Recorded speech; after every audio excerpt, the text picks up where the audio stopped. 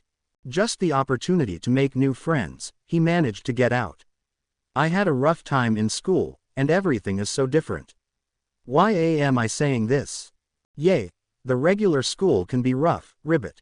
I want to make new friends as well. If you want, I will be your friend. Can he see how badly I am blushing? Who the hell says that? I am so dead. If he didn't think I was weird before, he would think I am plain psycho now. Really? He replied. I would like that, Asui. Sue. My friends call me Sue. She said in an almost whispered tone, not trusting her voice not to betray her. Sue. He whispered back, painfully unaware of its effect on the girl. Her mind swooned. It was like she had won some prize, and all he said was her name. She whispered it with what she felt was a sense of awe or tenderness. Her heart was about to explode from her body. Then I can call you Izuku, right? Since we are friends now? She asked. He almost had to reboot again. Why, that should be fine, he managed, cursing himself for the stutter. He heard a contented ribbit escape her lips, making him melt even more. Neither trusted themselves to say anything more for the rest of the ride. When they arrived at their stop, she was beyond overjoyed when he asked if she wanted to walk to campus together. Nodding her approval, they walked along the still, quiet streets. A few professionals were beginning to emerge and start their commutes. They walked in silence till they passed a bakery that had the most heavenly aromas dancing out onto the streets. In a bold move, he turned to Sue. In my haste this morning, I skipped breakfast. Would you like to get something from the cafe with me? My treat. I missed breakfast, but you don't have to buy it for me. Maybe you can buy it next time. Sweet baby All Might, what am I doing? Am I turning this into a date? And asking for a second date at the same time? What the hell is wrong with me?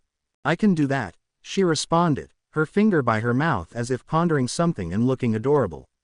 He was trying to burn the image into his mind. He wanted to draw it later desperately. But won't your girlfriend be upset? She said, attempting to fish out his relationship with Ochako. Gee, he exclaimed, I don't have a girlfriend. You and Ochako just seemed close.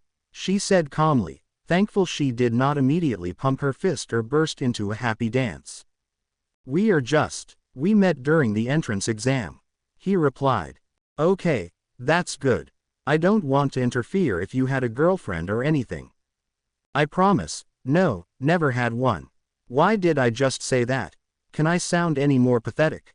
Good, she said. Neither was sure why that was good, but it was out there now, and there was no taking it back. Quickly she commented about being hungry and stepped into the bakery. After they ordered, they sat silently, staring at their tea momentarily. Sue summoned her courage and did her best not to think of this as some date. Do you normally take that train? Yes, just the later one, of course, do you? Yay, it was so crowded yesterday. I wonder if it is like that every day. Probably with all the commuters, and I see a fair number of students not just UA but for nearby schools. Pretty incredible though, to be going to UA. I mean, it is almost a dream come true. I never thought I would make it. Why would you say something like that? Your quirk seems pretty unique. I was a late bloomer. I lived most of my life thinking I was quirkless until about a year before the test. Why would it take so long for your quirk? It's a stockpiling quirk. It stores energy, and my body wasn't ready to handle the power without hurting me. When I started training and working out, it suddenly came in. So, you lived your life thinking you were quirkless. I did. It wasn't easy. Society doesn't look down very well on the quirkless. I understand. Mutants get treated differently depending on how strange your mutation is. Kids used to tease me a lot because of how I looked. Do you have a problem with mutants? She asked, bracing for a negative response. Never. Why would I have a problem with something they have no control over? They have some pretty cool quirks, like yours. Mine. Yay. I don't know much about it, but I noticed how far you jumped during yesterday's test. I bet you can give someone a serious kick. If you don't mind me asking, does your quirk let you do everything a frog does, like stick to surfaces or turn invisible? She smiled as he complimented her quirk. She wanted to ask if he thought she was pretty even though she looked like a frog but dared not to. I can't turn invisible but stick to walls, my tongue extends pretty far, and I can secrete an acidic mucus. Part of her instantly regretted that last part. Wow, which is so cool. I wonder if you will get other frog abilities as you age. Do you do okay in the cold? Her smile broadened as he praised her quirk again. Yay, the cold and I are not friends. It makes me sleepy. My body wants to go into hibernation, and extreme heat can dry me out. Is your quirk like your parents? My parents both have a frog mutation as well. No, my dad has some fire breath, and my mom can attract small objects. Mine would be considered a mutation. You are not sure what your dad's quirk is? Not really, he said, staring more intently at his tea. He left us when they thought I was quirkless when I was about 5. They finally divorced when I was 10. I hadn't heard from him since he left. Her heart broke for having pressed or even brought up the issue. Something inside her told him he was still in pain. She chalked it up to her projecting her emotions on the subject. I am so sorry, Izuku, I didn't mean to bring up something so painful. It is okay, Sue, you didn't know. It wasn't easy, but my mom made up for it. She is amazing. I bet she is. What about you? How is your family? My parents are lawyers who work hard, and I have younger siblings. Tell me about them. It was easy for Sue to talk about her brother and sister. She adored them. She took care of them because her parents worked so much. At times she felt more like a mother than a sister. It was challenging to balance between the two, but her parents did their best as soon as their feet hit the door. They only discussed work or brought it home once the kids went to bed. They made sure to devote all they could to their children. It was something Sue appreciated. She had been reluctant to go to UA due to the demanding schedule, but her parents insisted on her taking the test. They felt she had sacrificed enough already and shouldn't have to sacrifice her dream. Her mother was about to make a partner, and her father would take a lighter course load to be home more. As soon as they began conversing, they couldn't help but keep sharing about their lives and exchanging stories. They discovered that they shared an interest in particular movies and books, but their taste in music differed, mainly because Izuku wasn't profoundly knowledgeable about it. They both confessed to enjoying anime as a guilty pleasure, and she was taken aback to learn that he liked to draw. Although she wasn't entirely surprised to discover he was a hero otaku, he still blushed when she pointed it out. She wanted to delve deeper into their conversation and make it unforgettable. Time slipped by them before they both realized they had been talking for over an hour and a half. When they got up to leave, the hostess smiled and told them they were welcome back anytime. They walked to school with more of a spring in their step. Neither noticed it, but they were lighter on their feet and in their hearts. They had just passed the gates when Ochako called out to them, followed by Ida. Sue's hackles didn't rise as much when Ochako fell into step on the other side of Izuku, but she still wasn't pleased. She must admit that the conversation with the other two was a nice thought. They both had their energy, and being around wasn't unpleasant. Toru and Kyoka caught up to them, falling into step with Sue. They were their little mob as they made their way to class. Toru was lively, seeming to be enjoying her best life, and she was funny. The group was laughing, which was made worse when they had to try and explain the joke to Ida, who didn't get the punchline due to the slightly blue nature of the mark. When it did finally register, his outrage only added to the laughter. He attempted to sputter something about decorum in the halls of the UA as they entered the classroom. Their raucous arrival put more attention on them. Thankfully, they were able to defuse Ida by heading to their seats. Izuku took his seat before the Bakugo. Don't get used to it, Deku. Soon, they will all see you for what you are. I will find out how you cheated to get in, and you will be out of here in a heartbeat. Izuku turned around and stared at his one-time friend. You know, for someone that doesn't like me, you seem to spend much time thinking about me. How about you shut your mouth before everyone realizes what you are? And what am I, Deku? An insecure bully who was so afraid that a quirkless kid was better than him he had to bully and abuse him every day just to try and soothe his overinflated sense of self-worth. You better hope we don't meet in combat training. You better hope we don't. When we do, I will show you I belong, and you won't be able to deny it. Then what is going to happen to you and your ego? If the quirkless kid was a threat, what would happen when he shows you how far he has come? Oh, we are going to find out. I am sure we will, Bakugo. And I hate to say it. I can hardly wait. The argument between them had attracted some attention, particularly Kyoka, who overheard everything, and Sue, who sensed the anger emanating from Izuku and felt the urge to kick Bakugo in the head as hard as possible.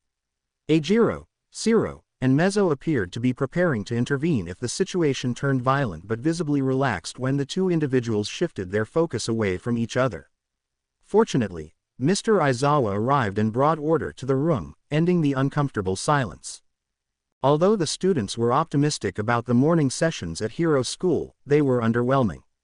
Despite having heroes as teachers, regular school subjects like Shakespeare and math remained dull. However, there was one exception. A pro-hero from America named the Black Knight delivered an exceptional history lesson. He was enthusiastic and captivating, and the students were disappointed when the class ended with the lunch bell. Izuku's dream became a reality during lunch as he sat at a table full of familiar faces from earlier in the day. He was in disbelief that he was eating with them and had to double-check that it wasn't just a dream. The group discussed their morning lessons and then moved on to the upcoming heroic class in the afternoon. This was a significant moment for Izuku, who had been eating alone for quite some time. After lunch, the class's anticipation reached a boiling point. I am coming through the door like a normal person.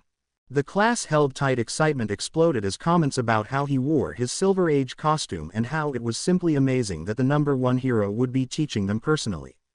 Izuku did his best to feign excitement with his class. Thankfully, there wasn't any attention on him as everyone was rightfully focused on the #1 hero. Before we begin, they say that the clothes make the person, so we can't begin until you change into these. With a push of a button, cubbies opened in the wall revealing metal cases all with numbers on them 1 to 20. Now, children, get changed into your hero costumes and meet me in Battleground Delta for your first heroics class, combat training. An almost feral grin grew on Bakugo's face, and he walked over, grabbed his case, and headed out the door, with the rest of the class following suit.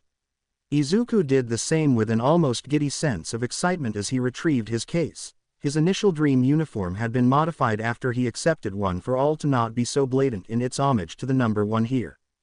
Izuku took a little longer than the others to change as he sat on the bench momentarily, staring down at the dark green suit with black accents. He emerged onto the battleground, taking in all his teammates and their costumes. He immediately found Tsu first and was ever thankful for the respirator as it helped hide his blush and admired her in her tight suit. Before he could say anything, he almost went offline, catching a glimpse of Momo's costume and when Ochako came over with a tight suit that hugged her curves. Holy cow, Izuku, you look pretty cool. I should have been clearer with my application. I wanted something puffier and space-themed instead, she said as she blushed, her head down and arms behind her back. Tsu felt that urge to kick someone again. I think it looks great, Ochako, really cool, Izuku managed without a stutter. He noticed he was immensely proud of himself for that particular feat. Thanks, Izuku, she responded, admiring Izuku in the dark green suit. Very similar to Kanon but a darker green with black accents, and instead of the bunny ear cowl, it is more of a hood. Titanium weave, light body armor, heavier boots, like his vigilante arc. They walked over toward their friends as everyone complimented each other on their costumes. Izuku looked at Tsu. Your costume looks nice. Tsu, I like your goggles. He wanted to smack himself for that one.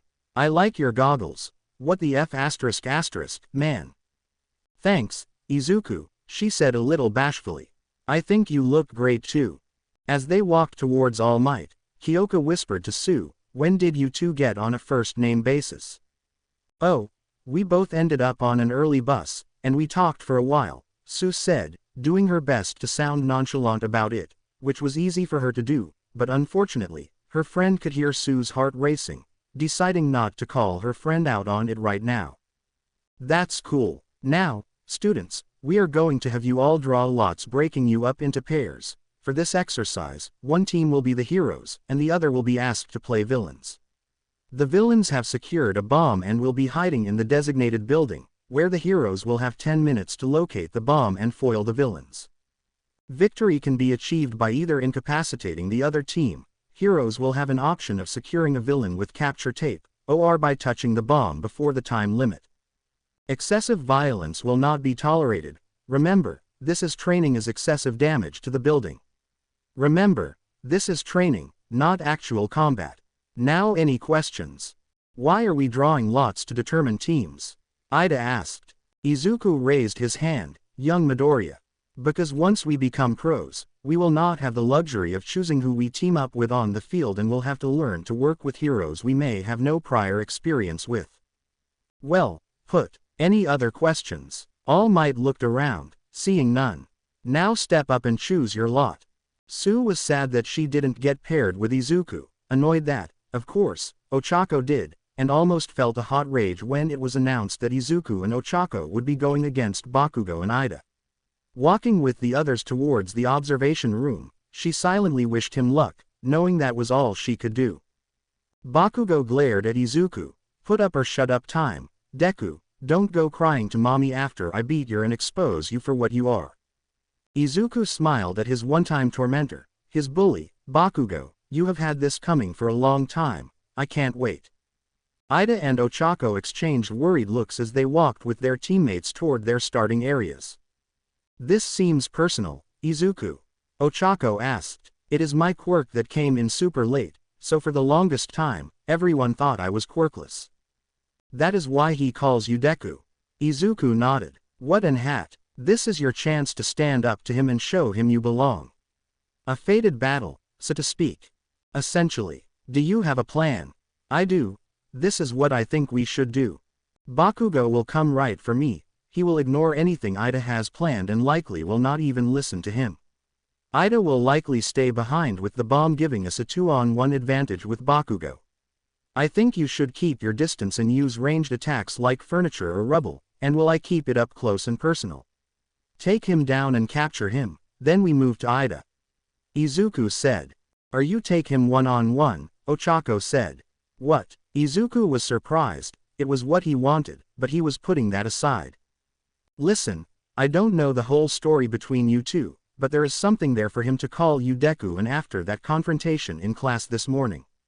Do you want to fight him 2v1, or do you want to show him that you belong? I want to fight him and show him how far I have come, that I am not just some Deku. Then you fight him and leave Ida to me, Ochako said, pumping her fist. Why would you do that? He asked with genuine curiosity. Because we are friends, and I can tell you need this. This would be our first training class if this were real life. We might get in trouble, but they won't throw the book at us, especially if we win. I don't know what to say. Izuku replied. Don't say anything. Just kick his ass, Ochako said with a wide grin. You got it. Observation room. The class couldn't hear what was being said during the planning stage. The mics kicked in as soon as the match started. Still, from what they could see, Bakugo and Ida were not on the same page at all. With the speedster eventually just walking away and clearing the room, they had the bomb in of any obstacles in his own, as the feral grin and Bakugo had gotten even more manic. Ochako and Izuku, on the other hand, seemed to have come to some plan and looked pumped for whatever they had planned. Tsu noticed how they looked at each other, which bothered her. She could feel his excitement and nervousness. What bothered her more was when they were talking, she felt something from him, an emotion she couldn't place, and it was directed at Ochako. It made her want to cry or run and attack the girl. Though the feelings played subtly on her face to the extent that no one in the class could tell the turmoil she was suffering, her heartbeat, on the other hand, betrayed her, and Kyoka could hear it loud and clear. She leaned over to her friend. Tsu, what is happening? Your heart rate is everywhere. Are you okay? Yes, she lied. I can tell when people are lying, Tsu, even you. She said sympathetically. I understand if you just don't want to talk about it, but you don't have to lie. When you are ready or talk, I am here for you, okay? Tsu wanted to yell but knew that was her misplacing her emotions. I'm sorry, Kyoka, but I can't talk about it here. Maybe after school or something. Thank you. No problem, Tsu, whenever you are ready. Whether after school today or some other day, know you can talk to me. Tsu felt better knowing that Kyoka wasn't upset with her, and she began to debate about telling her friend what was going on, as there was a measure of embarrassment that went along with it. A fated battle. When the buzzer sounded, Bakugo raced off, determined to end Deku once and for all. The bastard had somehow cheated into UA and was walking the halls deceiving the rest of the damn extras. He was going to expose and destroy this damn pebble for the last time. He was supposed to be the only one to come from Aldera. He was going to be the future #1. He would not have his story tarnished by this goddamn Deku any longer. Izuku and Ochako ran in. 2 stairwells presented themselves. Ochako took a position in the center of the room as Izuku made his way up the right side, ensuring his boots made some noise to lure Bakugo in. Sure enough, as he neared the corner, something screamed at him in his head, and he jumped back just in time to avoid a sneak attack. Ochako, hearing this, bolted up the left side, negating gravity on herself so she could quickly leap up the stairs. A sneak attack, Kachin, Izuku said mockingly, hoping to drive Bakugo further past the point of rational thought. You're so scared of me that you had to try and take me out with a sneak attack. You don't even have the balls to take me head on. What the F*** did you say to me, Deku? Are you calling me a coward? If the shoe fits, I will end you right here in front of everyone, you pile of shit, Bakugo screamed as the foam began to fall from his mouth. Izuku knew that he had added even more gasoline to the raging inferno, but he was not about to back down. This was his moment to show Bakugo that he wasn't just a damn Deku and would not be anyone or anything's pebble. Bakugo leapt forward with an explosive right hook like so many times in their lives. But like any other time, Izuku was suddenly surrounded by green lightning. He surged past his norm of 8% to 15%. His body didn't creak or protest. Instead, it reveled in the power. Stepping forward past the hook, he delivered a devastating uppercut that halted Bakugo's momentum and sent him up, but not for long. Izuku felt it was in slow motion, seeing Bakugo rising into the air after the uppercut. He grabbed his legs, spinning and slamming Bakugo into the ground, driving the air out of his opponent. He knew the fight wasn't over. Still holding Bakugo's legs, he pivoted and spun, throwing him across the room and causing the wall to spiderweb. Before Bakugo could react, Izuku dived after him with a knee strike that found its home breaking the boy's nose. Bakugo responded to the pain by throwing his palms forward and letting off a massive blast that rocketed Izuku away and through the opposing wall. Bakugo's mind raced at everything that had just happened. He stared at the hole across for him. The feeling of victory began to fill him until it faded just quickly when the dust settled, and he saw the green lightning emanating from the darkness. "Is that the best you got, Kacchan?" Izuku's voice rang out. He stepped out. His costume was smoldering some, but his reinforcement in the chest had held. He looked almost like a monster emerging. Observation room. "Dude, he looks manly as F******, Ajiro said. "Hero," was all Tsu could say as a fire ignited in her at that moment that could only be described as a passion. Later alone, she would blush at the thoughts that ran through her head. Battleground. Bakugo roared and rushed Izuku, bringing up his gauntlet as his other hand pulled a pin from it. "Don't do it, young Bakugo. You will kill him," All Might yelled over the intercom. "Not if the son of a bitch dodges, die Deku," Bakugo replied. Izuku quickly processed that the gauntlet must store Bakugo's explosive sweat and that he was about to unleash a massive and potentially life-threatening blast upon him. Deftly, he moved and ducked under Bakugo's area and forced the explosion upward. The building shook violently. "Izuku, are you okay?" Ochako yelled over the earpiece. "Yes," he replied as he drove his knee into Bakugo's gut as hard as he could, doubling over his rival. He then grabbed his head and repeatedly introduced his knee to Bakugo's face till the explosive teen fell to the ground, a bloody, unconscious mess. He wrapped the capture tape around his fallen foe's wrists. "Bakugo has been eliminated." The call rang out. Ida recovered from the building being shaken and decided was surprised when the door flew open, and Ochako came barreling in like a missile, spearing him in the gut. Her 5-point contact was successful. She rolled and kicked-flipped the speedster into the air, hoping to immobilize him, but to her dismay, Ida used his thrusters to fly around the room, forcing Ochako to go on the defense. As Ida was closing in, Izuku ran in. "Release him, Ochako, and run for the bomb." Ochako immediately pressed her fingers together, deactivating her quirk. Fighting back the urge to vomit, Izuku grabbed Ida, distracting him, and allowing Ochako to secure the victory. The two boys rolled off each other and took a deep breath. "Good match," Izuku said, catching his breath. "Same to you, my friend," the speedster replied. The trio exited the building together as the medical bots took Bakugo away. Ida looked at Izuku. "He seemed to have a personal vendetta against you." "The feeling was mutual," Izuku said. "We have a sordid history." When the group entered the observation room, they were greeted with cheers as the other classmates swarmed them to congratulate them on a good match. Tsu repressed the urge to scandalize the room. Instead, she held back, waiting to check on him. It was one of the hardest things she ever had to do. She just wanted to fuss over him. When All Might called for MVP voting, it was decided that Ochako deserved the honors. Momo had started chastising Izuku for engaging Bakugo one-on-one, but Ochako told her he wanted to go 2v1. Still, she decided to split the group as she felt it would work out better in the end, that they just weren't prepared for Ida being able to use his thrusters with no gravity. Momo offered her apologies to Izuku, who was able to stutter out, "It is okay, Yaoyorozu." The intensity of the first battle seemed to pump up the rest as the next group took the stage. Tsu managed to get near Izuku. "Are you okay? You're not hurt, are you?" Izuku smiled at her. "I am good, my chest plate took most of the damage." "Good, I wouldn't want you to get hurt," she said in a whisper. "You be careful out there too," he replied. They looked away, hiding their blushes. Kyoka heard the exchange and watched them turn from each other, and things began to click into place. Kyoka and Tsu's attention was taken when Shoto froze the building, almost freezing Toru. The poor girl's costumes consisted of only boots and gloves. All Might immediately made a call to David Shield about fixing that problem quickly. Tsu's turn. When Fumikage and Tsu took the field, they discussed their strategy as they prepared to go against Kirishima and Honta. Tsu proposed using their mobility to avoid Kirishima and focus their attack on Zero, hoping to use their advantage to find the bomb.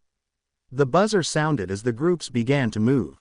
That is a perfect plan, Fumi said as Dark Shadow popped out and nodded his approval. It very adaptively plays to our advantages. After the trial, I would like to discuss our quirks more. Maybe we can get a drink at the cafe near the school. If we have time. That was all she said, not noticing that Fumi seemed a little sad by her response. Dark Shadow patted Fumi's shoulder in sympathy. The villains not ones to be passive, meet them to attempt to hold the heroes at bay. To impress, Fumi shouted, make a run for it, Dark Shadow, and I will hold them here. Nodded, dodged past Kirishima, and narrowly avoided an attack by Honta. The tap user turned to pursue. Now, Dark Shadow, hold them off so the fair maiden may secure us victory. Dark Shadow roared forth, cutting off Honta and sending him crashing back into Kirishima. The hardening quirk user brushed off the collision and turned to rush Fumi head-on. Should have kept your shadow closer, go.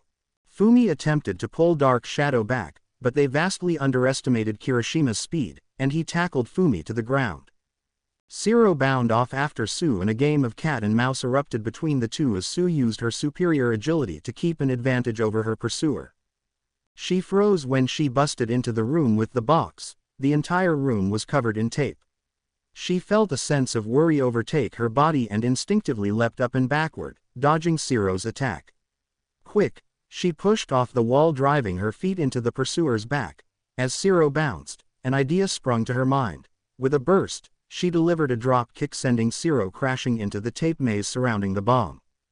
Dark Shadow managed to push Kirishima back, allowing Fumi to get to his feet, wiping blood from his lip.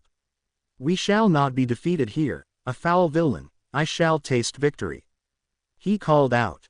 Not today, buddy, Azure shouted as he dived at Fumi once more. Hero team wins, rang out. But unfortunately, Ajiro was already airborne and crashed into his opponents, sending them crashing to the floor. As the teams walked back, was helping Ciro walk as his back was in terrible pain from the kick. Ajiro took over once they came into view. Fumi was silent, feeling he did not perform as he hoped.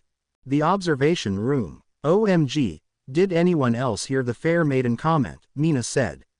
I wonder if likes him.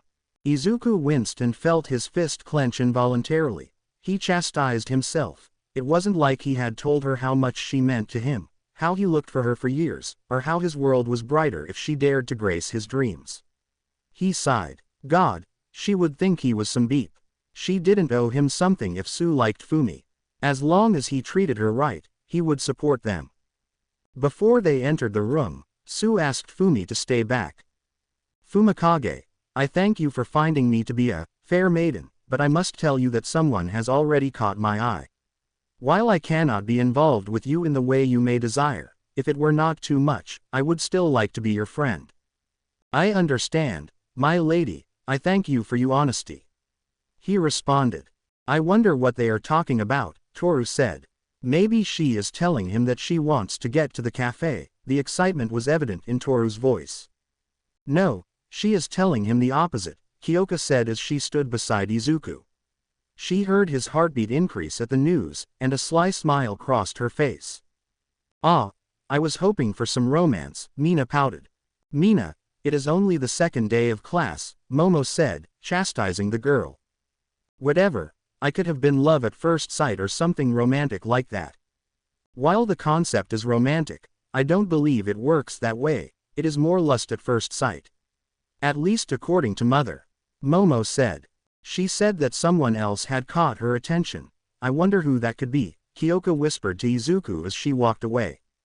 When the heroes entered, was named MVP. Fumikage looked a little crestfallen as the bout was discussed, and each team gave their reasoning for their plans. While the discussion was going on, Izuku approached and leaned in. I was right. You do have a hell of a kick. Thank you, Izuku, she responded quietly. Kyoka could hear her heart beating from across the room. Aftermath. As the groups went to their locker rooms to change, everyone was talking about their matches, and they noticed that Bakugo's locker was empty. Glory be to our glorious upperclassmen, Mineta called out, getting everyone's attention. You Mineta, what's up? Denki asked. There is a peephole over here. Fate has given us this opportunity to bathe our souls in the glory of seeing the luscious bodies of our classmates. That is not a very hero thing to do, Mineta, you should simply ignore it, Ida said. Dude, are you gay? Was the purple boy's response. Zero. Denki, you guys in? I mean, if it's there, Zero said. Denki nodded. That is so unmanly, Ajiro said.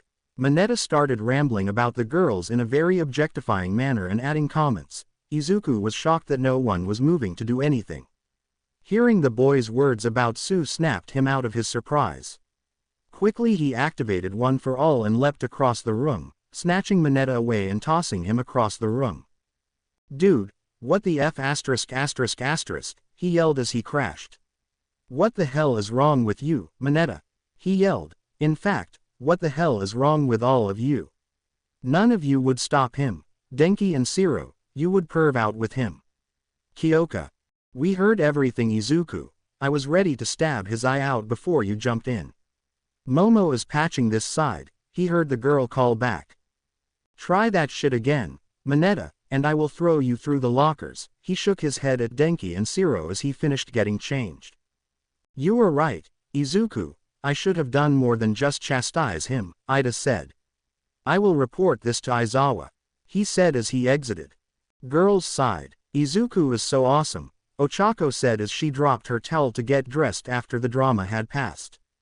He is decent, Momo added, zipping her skirt. He did more than just use his words, he stepped up. I was so about to stab that little beep, Kyoka said. It beeps that Denki and Zero would go along with it.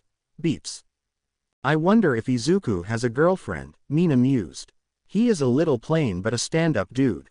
I don't think he is plain, Ochako said as a chorus of oohs erupted. Sue bristled up. I don't mean it like that. He is a nice guy, and his freckles are cute. Ochako tried to defend herself, but she wasn't doing herself any favors. Come on. Someone back me up. His freckles are kind of cute, Toru chimed in.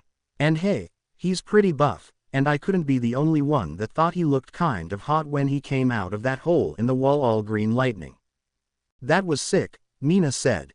The girls then started talking about different things that happened during the tests. How Shoto froze the whole building made Toru shudder to remember the cold, which drew a laugh. Let us not dilly-dally, ladies. We still need to report back to class, Momo called as she walked to the door. Please let the professor know I will be there shortly. I am going to report the incident to Professor Midnight. As they returned to class, Kyoka caught up with Sue. Hey, Sue, did you want to hit the cafe after class today? Sue contemplated lying, but instead, she just nodded. Toru said something about the cafe. Soon it turned into all the girls wanting to go together. Even Momo wanted in once she heard after returning to class. Truthfully, she seemed more excited than everyone else.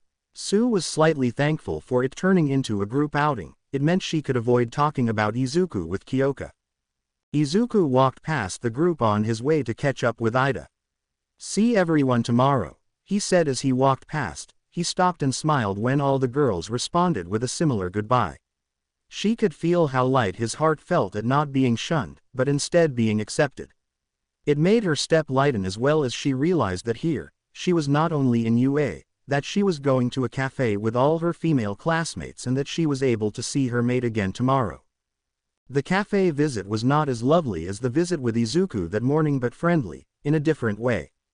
Being a mutant with a very noticeable quirk that, while still giving her a human form, had enough difference to put people off. Factor in how Sue possessed one hell of a poker face, the perceived disconnect of emotions was a problem. Factor in with a tendency to speak her mind when asked. Sue was like any other girl her age. She was passionate about different shows or artists, enjoyed various things, and dreamed the same dreams. When Sue got interested in anything or something caught her attention, she was, in fact, very passionate about the subject. It also took a while to learn to deal with the insults. They would cut her deep, and it took a long time to learn how to let them heal and let it go. She still didn't like Nishi Horima for making fun of her favorite dress in the 2C&D grade. One or two friends were all she could count on during her previous school life. Others did try, but when she couldn't go out or always had to take care of her siblings, eventually, people stopped asking. So, saying she was somewhat pleasant sitting here with all her other female classmates would be an understatement. She didn't stick out like a sour thumb. The cafe, being so close to UA, was used to dealing with students with varied and different quirks. Even in this group, there was Mina, pink skin, horns with yellow irises, and black sclerae eyes. Toru was invisible, and Kyoka had a slight mutation with her earphone jacks. Then there was Ochako, whose mutation was confined to her hands, but overall, she looked very typical. Then there was Momo. If someone said her quirk was a beauty, then Sue would have agreed. It was almost a perfect balance, and Sue appreciated it. The opportunity for friends was one of Sue's driving goals in life. Kyoka and Toru were already on that path due to their encounter during the entrance exam and shared experience. Mina was a bundle of energy, an outward counter opposite Sue's demeanor. Momo was very polite and excited about experiencing what would have been considered everyday things. The girl had confessed on the short walk that she was homeschooled her entire life and that even something as simple as a trip to the cafe was something to be looked forward to. Then there was Ochako. Sue couldn't find fault with the girl in any reasonable manner. She was friendly, polite, bubbly, and upbeat. Sue knew and understood it was because of Izuku's blooming closeness to the girl. She had ascertained from her conversation that Izuku was a bit socially awkward, but Sue saw Ochako as a rival for her mate. Sue even felt horrible for that thought. She knew it was biological, that her body was reacting and influencing her mental responses, but she couldn't stop it. She had to consider if she wanted to. So far, he had proven to be what she had hoped, a kind and sincere boy who stood up for what was right. It could all be rose-tinted glasses because she saw him yesterday, realized what she was feeling, and only had a meaningful conversation with him this morning. Usually, this would be considered a hardcore crush, but a crush nonetheless. But with her biological reaction, it was bordering on an obsession. She hated it but loved it. Being her was steadily becoming more complicated by the day. A gentle poke from Kyoka and whispered concern brought Sue back into the present, as the conversation had become about the first battle trial and how school was overall. After the light meal, phone numbers were exchanged as Mina insisted on a group chat, and the group split off to head home. Toru, Ochako, and Mina walked away as Momo entered a waiting car. Sue was surprised when Kyoka fell into step with her. "Is everything okay, Kyoka? Ribbit?" she asked. "Yay, everything is cool. I will head to the music store for a bit. My parents will meet me there. So I decided I would walk with you." "That sounds nice. Are you enjoying school?" "It's for the first 2 days, quirk assessment, heroic class. But this is what we signed up for. Mr. Aizawa seems to have a sink or swim mentality. But I wanted to ask about you. Your thoughts about the school." "I agree, but I am okay, just adjusting to things. I won't press you. I just want you to remember that if you need to talk, you have my number," Kyoka said, smiling at her friend. "Thanks, Kyoka, I appreciate it." Izuku. When his foot hit the door, he couldn't get to his room fast enough to start drawing his image of Sue from this morning. He barely registered his mother coming home until she said, "So is it katsudon or boiled chicken?" "Katsudon, Mom." "Not only did I talk to her, I even sat in a cafe with her for over an hour. And we honestly talked to Mom. She had 2 younger siblings, and her parents worked. It was so amazing that I could almost die. It was so amazing." "That is so amazing, but how did you talk to her for over an hour?" Izuku blushed. "I may have gotten on the train a few hours early." Izuku. "But she was on it also. We take the same train, but it's so crowded, and she gets on before me, so I never saw her. But this morning, bam, there she was. So it was kind of like a date but not a date. I offered to pay, and she said I didn't have to, but I then said that she could pay next time, which sounded fair." "So is that like a second date? Was the first part even a date? Can you have a date early in the morning?" "And then we had battle training, and I beat Bakugo's ass, and I was paired with my friend Ochako I told you about yesterday, and we won, but we had to beat my other friend Ida. Then Sue and Fumi had to work together against Kirishima and Siro, and she was amazing. Her hero costume looked so cool. They won, and then some kid named Mineta tried to peep, and I got mad and grabbed him and stopped him, and then I came home and started drawing." He then proceeded to take a deep breath. Inko smiled at her son's ramble. "Well, I am glad it worked out. Finish your drawing while I go get dinner started, and don't forget your homework." "Okay, I promise." He immediately went back to drawing. Inko stood in the doorway, staring at Izuku. He wasn't the withdrawn child or even the lonely one, he was so happy. Making friends, finally meeting the girl from the river, and on his way to becoming a hero. His encounter with All Might changed his world and allowed Inko to begin making amends for all those years ago. The rift between them is gone, and they are back to being good with each other. He ate his food joyfully as he recounted in more detail how his fight with Bakugo had transpired. Inko was unhappy about the trash talking but knew that if there was hope of the two boys getting along, this had to be worked out. She was more concerned that Izuku was safe, and the fact that he had emerged from this first hero fight without noticeable injuries was more than enough for her. He did the dishes before disappearing to do his homework. She eventually found her way to the computer and logged into her online course. Her son wasn't the only one improving. Izuku, like a goober, woke early and took the same bus, hoping for lightning to strike twice. Sadly it didn't. When he returned to the cafe, he ordered food and drink before going to school. He had to sit outside for the gates to open before he made his way to class. Of course, it was empty, so he opened the hero book he had for his class and began jotting down all the notes he could from the day before. He was nibbling on a croissant when the door opened, and looking up, he saw Kyoka enter, looking annoyed. Are you okay, Jiro?" he managed. The purple-haired girl looked over at him, still wearing a look of annoyance, but as Izuku had vast experience with those looks, he could tell that it wasn't directed at him. "The stupid neighbor's dog started barking at 4 a.m. and wouldn't shut up," she said, throwing her arms up. "You know how hard it is to sleep with that dumb dog barking, and I forgot to charge my headphones, so I couldn't sleep now. I am here but early. Sorry you had to endure that," he said shyly as he held the bakery bag towards her. "Croissant?" he asked timidly. Kyoka looked at the Izuku, and it looked and sounded like he was offering food to a rampaging hungry beast that was about to eat him. She was about to decline when her stomach growled, causing her to flush a bright red before she managed to whisper out, "Maybe one." She walked over, taking the empty seat in front of him. "So what, you working on broccoli?" "Broccoli," he said in confusion. "You know how your curly hair is just everywhere. It looks like a broccoli top.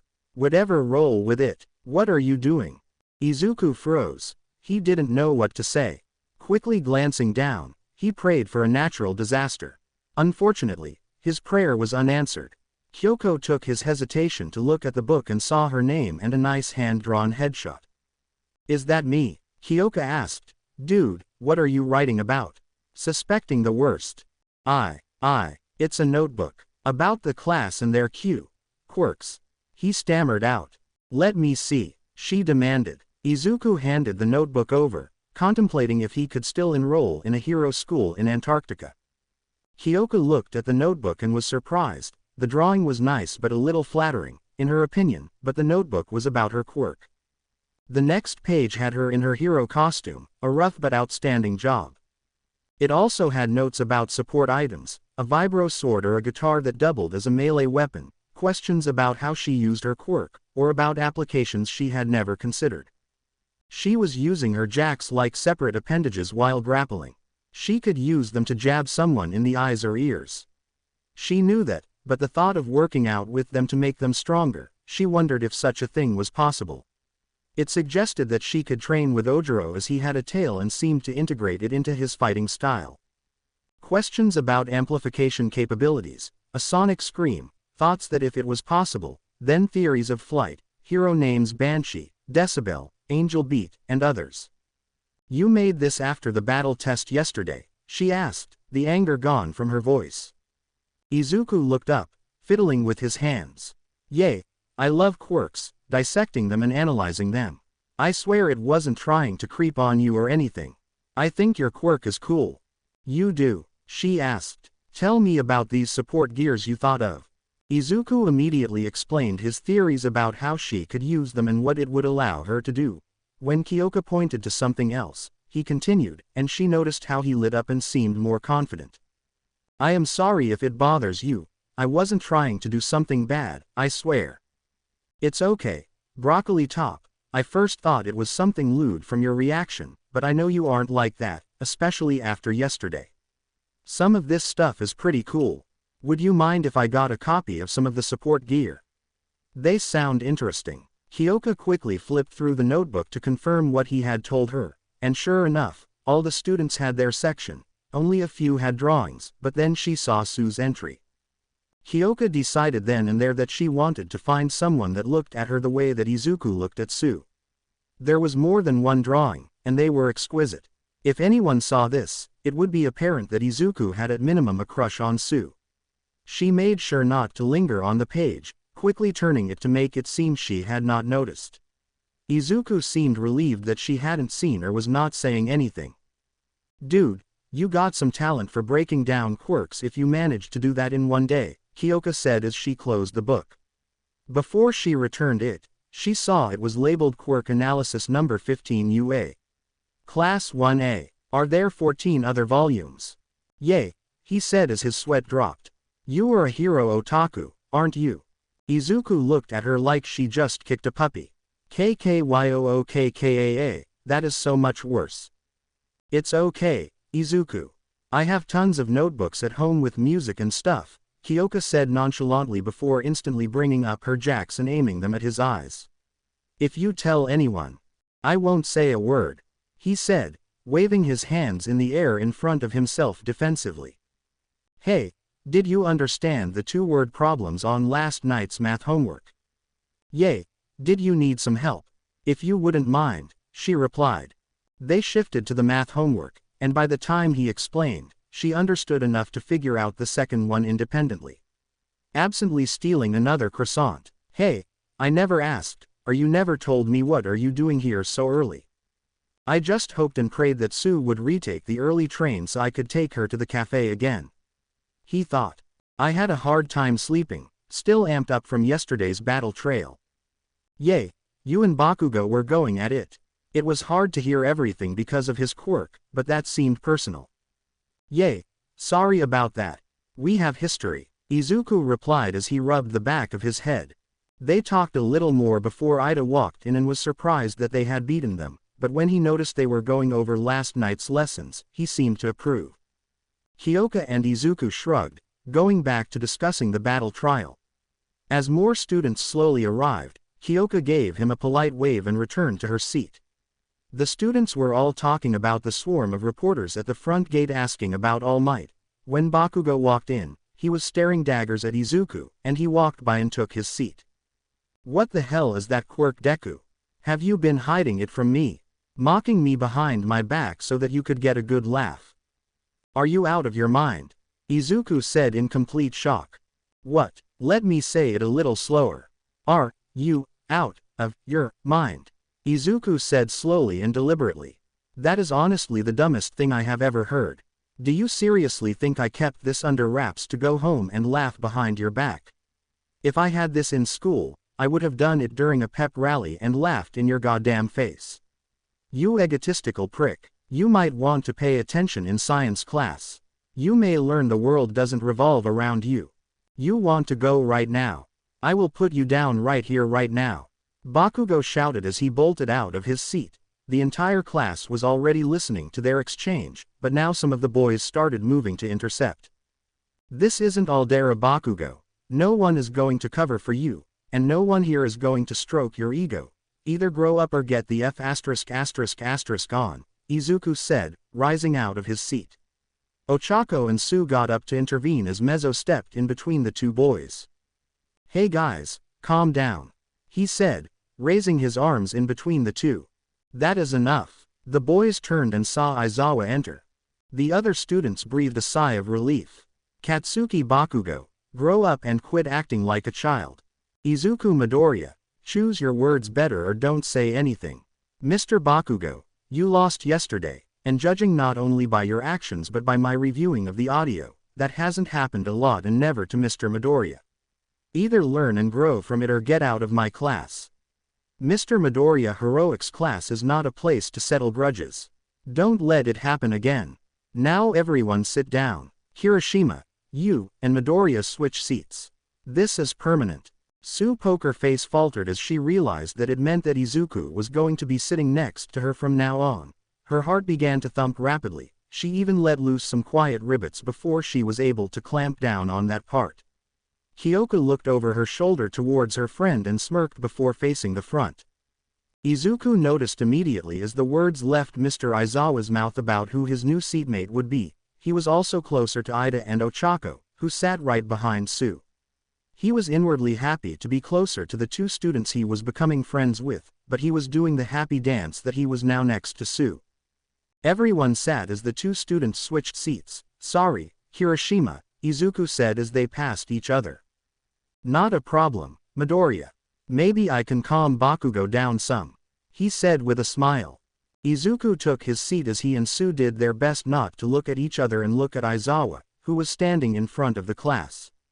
Today, you are going to choose your class representatives. I don't care how you do it, but get it done. Immediately volunteers sounded off, from Mina calling for the spot because of how fun she would make class and Mineta promising co-ed. He was cut off by Bakugo yelling how he was the only one qualified to lead all the extras. Izuku was surprised when Denki said, "Who would ever vote for an explosive like you?" Before the situation could escalate, Ida stood up. We should do it democratically. Everyone votes for whomever they believe will be best for the job. Wouldn't everyone just vote for themselves? Zero complained. Exactly, anyone who receives more than one vote has managed to make enough of an impression on their classmates to earn their vote, Ida said, feeling quite satisfied with his speech. They followed Ida's suggestion since no one could devise a better alternative. Izuku Midoriya 3 votes, Momo Yaoyorozu 2 votes. With almost everyone else receiving 1 vote, not a single vote. Ida hung his head. Izuku was shocked he had voted for Momo. Believing she would be the best to lead the class, he was going to vote for Ida, but Ida is rather inflexible. Whom the hell voted for Deku? Bakugo yelled. He fumed as everyone seemed to ignore him. Midoriya, you're the president and Yaoyorozu, you are the vice. Say something so we can get to actual work. I promise to support our president and do what I can to ensure we all have the support we need, Momo said with a bow. Izuku was a bundle of nerves. He looked over the class and saw Tsu give him a simple smile and thumbs up, taking a deep breath. Thank you for your confidence. I promise to do all I can to make our first year the best. Good enough. Now let us begin, Aizawa said as the 2 reps took their seat. Lunch. When the lunch bell rang, the class made their way to eat. Izuku smiled as he walked to his group's table. He had a group to eat lunch with. He sat between Ochako and Tsu, and soon Kyoka and Toru found their seats. As the group started talking, they were surprised when Momo came over and asked to join them as she wanted to speak with Izuku a little bit as they were now their class representatives. I didn't expect to get a vote, let alone 3, Izuku said. I am a little nervous about taking the role. Nonsense, Midoriya. I believe if you apply yourself, you will do an outstanding job. After all, I voted for you, Ida said. You did. Didn't you want to be class representative as well? While that is true, and the sting of not receiving a single vote will linger, it only tells me that I must strive to improve myself to obtain the position later. Besides, Midoriya, if all I knew of you was from your actions at the entrance exam, the character you displayed was more than enough to earn my vote. Ida concluded. I voted for you, Izuku, Ochako said. You saved me at the exam, and not only that, you stepped up and fought Bakugo in the battle trial. I believe you can lead us. Izuku smiled at her kind words. Did you not vote for yourself? Toru asked. No, actually, he rubbed the back of his head. I voted for Yaoyorozu. You voted for me. Why would you do that?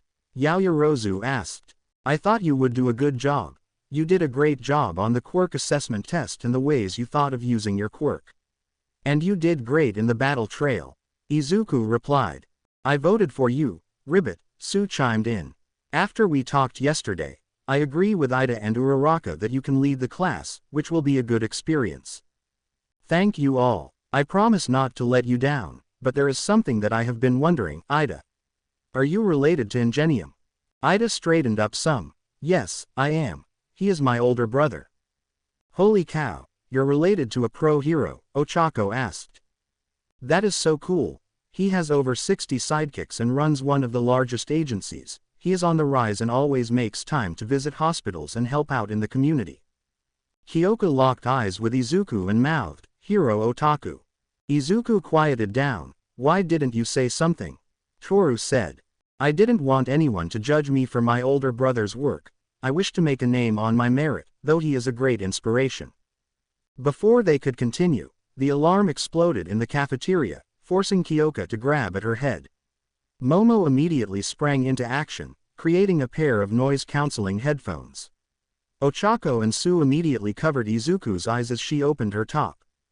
Intruder alert, this is a level 3 alert. All students are to report to their designated evacuation areas. Intruder alert, this is a level 3 alert. All students are to report to their designated evacuation areas. The cafeteria exploded into a panic. As they rose from the table, the swarm of humanity pushed them back. Ida instinctively grabbed Toru, who yelled as she was knocked to the floor. Izuku activated One for All and pulled Ochako and Tsu to safety, not noticing either blushing. Momo, near the window, shouted to him, Izuku, it's just the press. They somehow broke the barrier.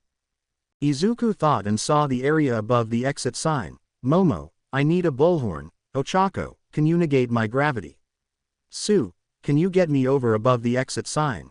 He called out. All three girls nodded. As the bullhorn passed, Ochako placed her hand on his back, and Tsu grabbed him and put them right where he wanted with a mighty leap.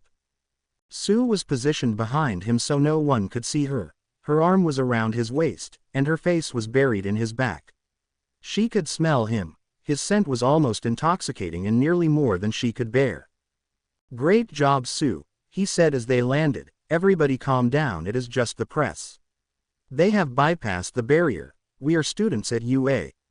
People are being hurt by your panic. Calm down and move in an orderly fashion. It worked as people calmed down some, and when others by the window confirmed that it was the press, everyone settled down and started to file out in an orderly manner. He looked over his shoulder though he couldn't see her face. He heard her ribbit in a tone that seemed to him to be contentment. Excellent job, Tsu. Can you get us down now? Tsu reluctantly brought them down. Once they landed, Ochako released her quirk, allowing gravity to reassert itself. Momo flashed him a smile. Great job, President. Nice job as well, Vice President. Ida, does Toru need to get the medical wing? No, I'm okay, he heard Toru call back. Kirishima, can you and Ashido lead the class to our evacuation area?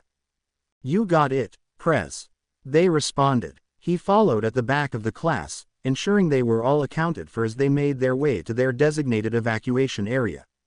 He wasn't as foolish today. He woke up extra early again, but instead of going to school hours before, he decided to get in a workout instead, using his desire to improve his control as a distraction. He could call up One for All to his 8% before he started running.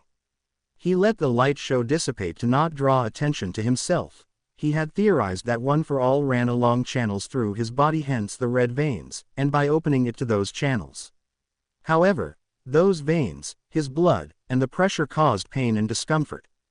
Why, then, would the energy carried by his blood go to his muscles that weren't used to the stimuli, and that would cause their pain, besides the obvious of forcing them to explode if too much was pushed on them because they weren't ready to handle it?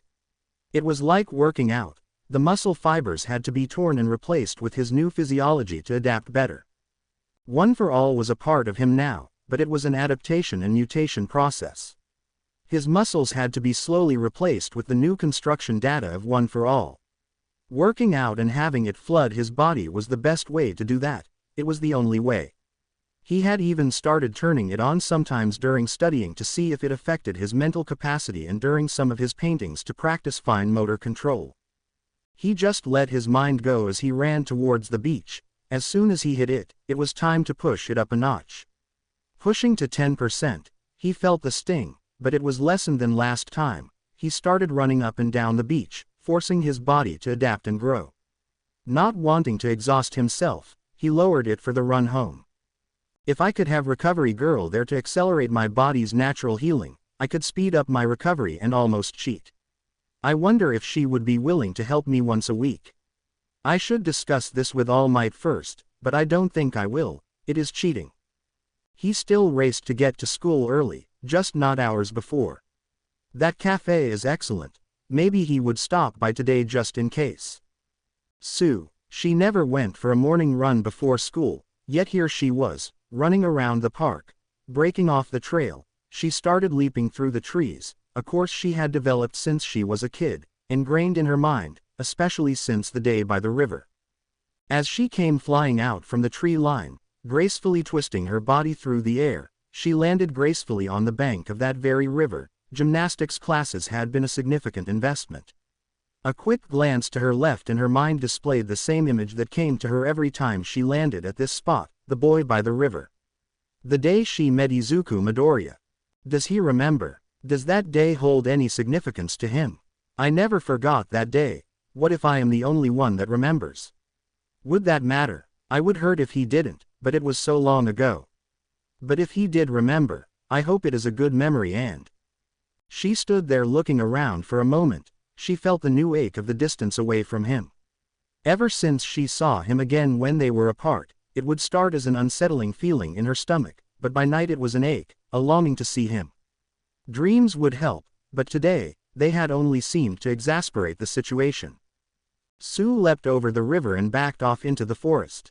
Upon returning home, she couldn't resist the urge to leave and head to school early, not hours before but just a little early. The train. Sue sat in the train car on her journey towards school but also towards her mate. She sat in the same train car she had before, almost like her constant return to the river. Like before, she felt him step into the train car, her head shot up, and she saw him through the crowd. Izuku made his way onto his usual train car, and something inside screamed at him to look to his left, and there she was in the same spot looking right at him just like before. He couldn't help but smile. Making his way over, Sue's heart was pounding as he did so. She didn't realize that she was smiling back at him as an excited ribbit escaped her lips as he got closer. To her surprise, the person sitting next to her got up and vacated the seat. She watched as he sat next to her. He could hear her ribbit, and accompanied by the broad smile, he was melting inside. As he sat next to her, he began to think about how maybe this could be an everyday thing. He may have to figure out a way to earn some money for daily cafe visits, but in pursuit of this, he would.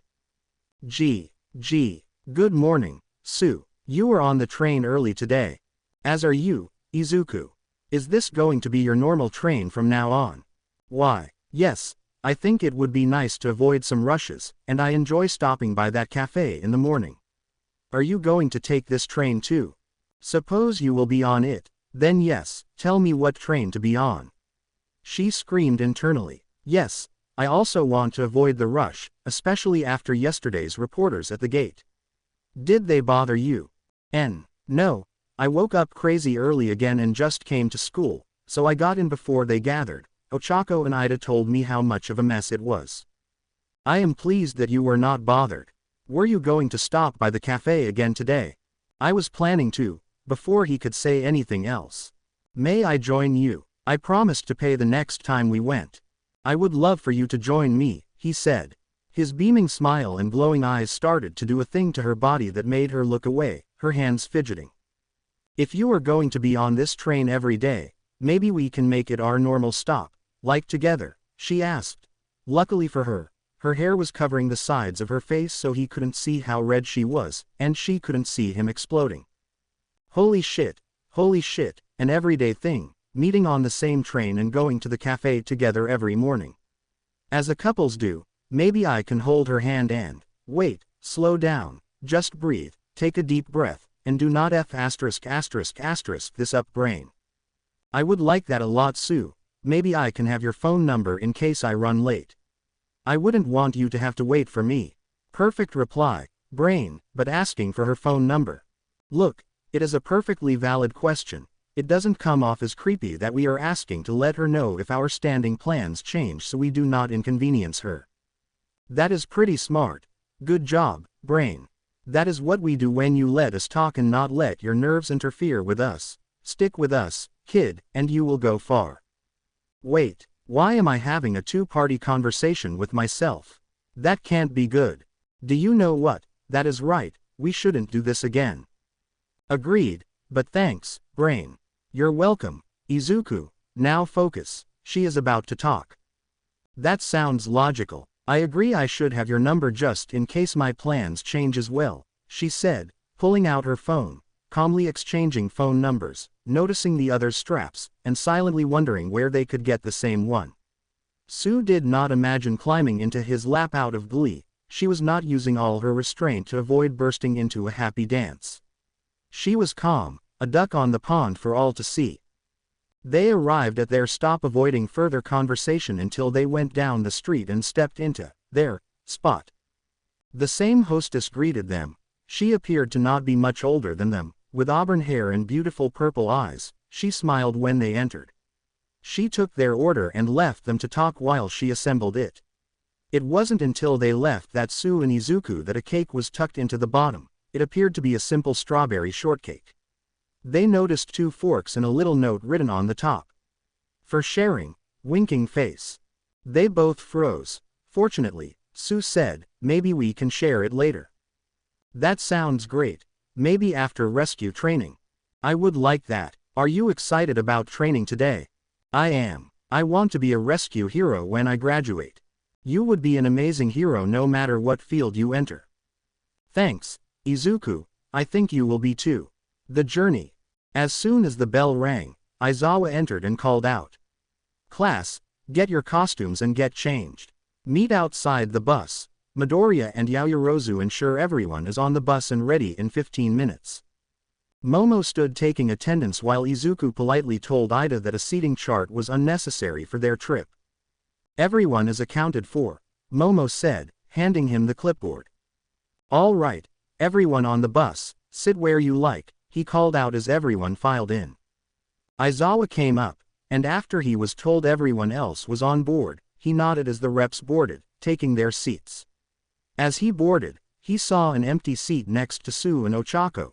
Both girls seemed to want him to sit with them, but luckily, depending on whom you asked, Momo decided to sit next to Ochako, making Izuku's decision simple. The conversation was lively all around him. It was nice to hear people laughing and having a good time. Izuku, I have noticed that your quirk is like All Might's. Tsu said. Oh, I can see that because of the strength part. He responded, trying not to freak out a little bit. Yay, but All Might doesn't get all that green lightning, though, Kirishima said, that is pretty and flashy, man. I wish my quirk were more like that. I think you have a great quirk, Kirishima, Izuku countered, silently thanking the boy for pointing out the lightning part. It may not be as showy, but you can be a great hero. Thanks, Midoriya, he said with a smile. But you, Todoroki, and Bakugo all have some real flash.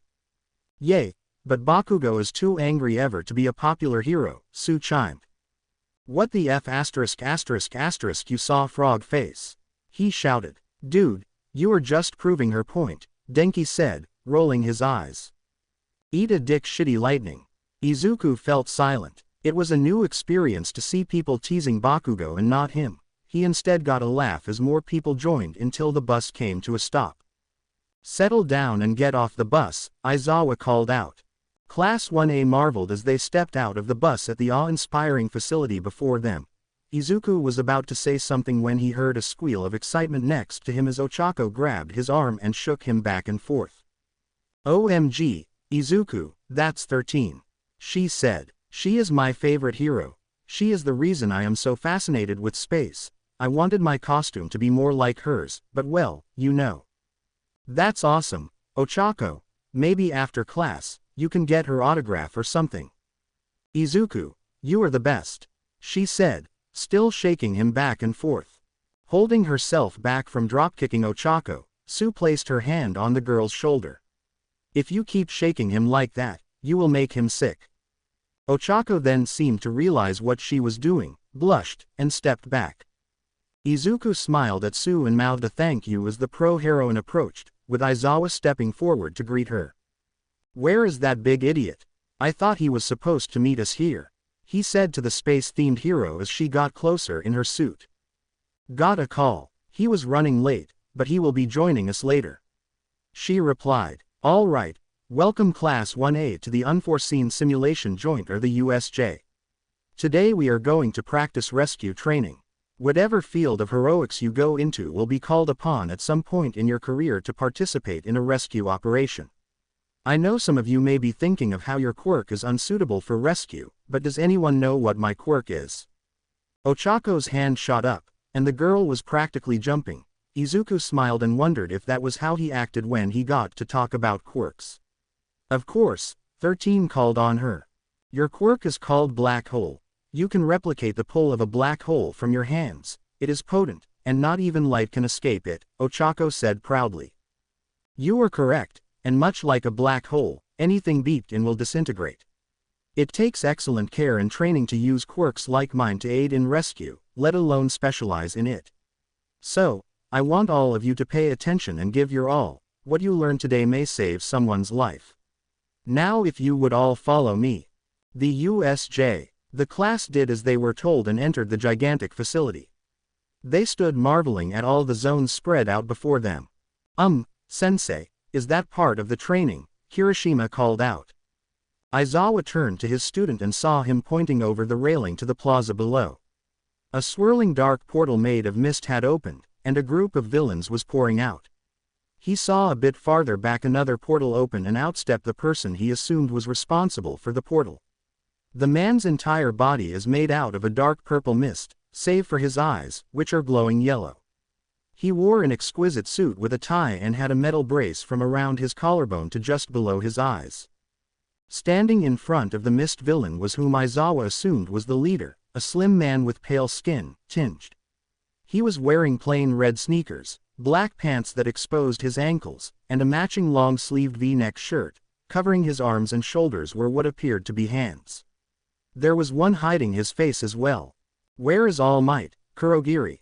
He rasped out. He is supposed to be here. How can we start the raid if the boss hasn't even shown up yet? Oh, I get it. We must clear the trash first. Let's kill some mobs and see if we can get the boss to spawn. He paused before turning to the students. Greetings, you NPCs. I am Shigaraki, and we are the League of Villains. We have come to kill All Might, but until he arrives, you cannon fodder must do. Out stepped something. It was a giant, black humanoid monster with a very muscular body with many scars. His brain is exposed on the top of his head while his large eyes surround it. He has a beak-like mouth with an array of sharp teeth. It only wore beige pants and metal knee pads designed to emulate skulls. His feet and torso are left bare. 13 Get the kids out of here, he shouted. Sensei, there are too many of them, Kirishima called after him. No hero is a one-trick pony. Now move, or you are expelled, he replied as he jumped over the rail. With me, students, 13 called as they moved towards the exit, only for the black mist to erupt around them. Kurogiri emerged. I do apologize, but we cannot have you running off yet after the young master has gone through all the trouble of arranging a proper welcome for you all. He put his hand forward, and mist began to spill forth. No, you don't, 13 countered, the caps over her fingers flying open as her quirk activated, ripping the mist in, and pulling at the villain. She didn't see another portal open behind her. Her quirk violently tore her suit open, causing the heroine to scream and fall to the floor. Now disperse into the darkness, he said with a quiet calm that chilled the students. I don't think so Katsuki yelled as he leapt forward and fired off an explosion along with Kirishima following with an attack of his own. To everyone's surprise, the villain seemed utterly unharmed, and instead, a portal emerged, swallowing the two attackers. Before Izuku could react, he saw a portal appear under Tsuyu. He reached out only to be swallowed by a portal himself. Flood zone. Suddenly Izuku was in the air and falling. He saw he was above the USJ, heading towards the flood zone. As he plummeted towards the water, he could see a monstrous shark villain moving to intercept, activating One for All. He quickly dispersed the lightning a split second before impact. He frantically tried to move towards the surface, only to see a gaping maw closing in. Suddenly Tsu came crashing in with a powerful kick, knocking the villain off course and pushing off out of the water, her tongue lashing out to wrap Izuku around the waist. She wiped him overhead towards the ship's deck used for training. As she landed on the hull, her tongue fired out again, snatching Mineta from the grasp of a group of villains that seemed to have a piranha mutation. Izuku rolled towards the deck, minimizing the impact, and coming to his feet. Tsu and Mineta landed near the railing. Mineta, snot running down his face, leapt and clung to Tsu, burying his face in her chest. "Oh God, I thought I was going to die without ever getting to touch Beeps, thank you, Tsu." Izuku started to see red, but Tsu ripped him off with her tongue and sent him crashing into the deck. She turned and saw Izuku. Both immediately said, "Are you all right?" Izuku took a deep breath. "I am Tsu, thanks for the save." "Anytime, Izuku," she said, still feeling scared but feeling better that her mate was nearby. Izuku moved to the railing to see what the villains were doing. To his surprise, they were staying back. As his mind raced, he heard Tsu ask again if he was uninjured. "Of course, you were there to save me, first a river, now a lake, what is next, the ocean?" Tsu froze, and so did Izuku as he realized what he had said. Turning to look over his shoulder, his heart sank as the shock on Tsu's face made him begin to freak out that he had messed up. He then saw a tear in the corner of her eye. "You remembered?" Izuku's eyes widened. "Did you?" "Yes," they both said. "I recognized you as soon as I walked into class, I was so happy." He said, "I never forgot you, I wanted to see you again. It was the same for me, I knew it was you. I was afraid to say anything in case you forgot me. I could never forget you, Tsu, I have thought of you almost every day since then." He slapped his hands over his mouth, trying to stop the word vomit. She stepped closer and gently pulled his hands away. "Why were you thinking about me every day?" she said, her voice trembling. "You saved me that day and made me believe I could be a hero. You were the first one to ever believe in me. And I never could get you out of my head, Before he could say any more, they heard the villains from below call out for them to send the girl, and they would let the boys live. Izuku felt a rage like never before. Tsu could feel his anger, and then she felt this warm feeling like he would protect her. "Over my dead body, assholes," he shouted. Quickly he dived backward, wrapping his arms around Tsu, and rolling from view as a hail of thorns came flying from the water, tearing through the deck where they had been standing. She was lying on top of him, their eyes locked. A groan from the side snapped them back as Mineta regained his sense. "We are going to die. We need to run. Maybe Tsu could distract them so we can get away," Mineta yelled, panic overtaking him. Tsu's tongue slapped him across his face. "You first, Mineta," she said, anger in her voice. "Mineta, you would just sacrifice someone to save your ass. I don't want to die. They will kill us." Izuku, resisting the urge to punch the boy, walked over and placed his hands on Mineta's shoulders. "Mineta, I need you to calm down, we will escape here. I need you, hero, up right now. If you don't, we are all dead, do you understand?" He saw Mineta visibly stop and take several deep breaths. "Izuku, do you think we can get out of here safely?" Tsu asked. "We will, and we are," he said, giving Mineta and her a reassuring smile. "Besides, there is some cake I want to eat." "What?" Mineta said in confusion, while Tsu smiled and blushed some. Izuku pondered precisely how they would make their escape. "Tsu, I know your quirk, but Mineta, tell me about yours.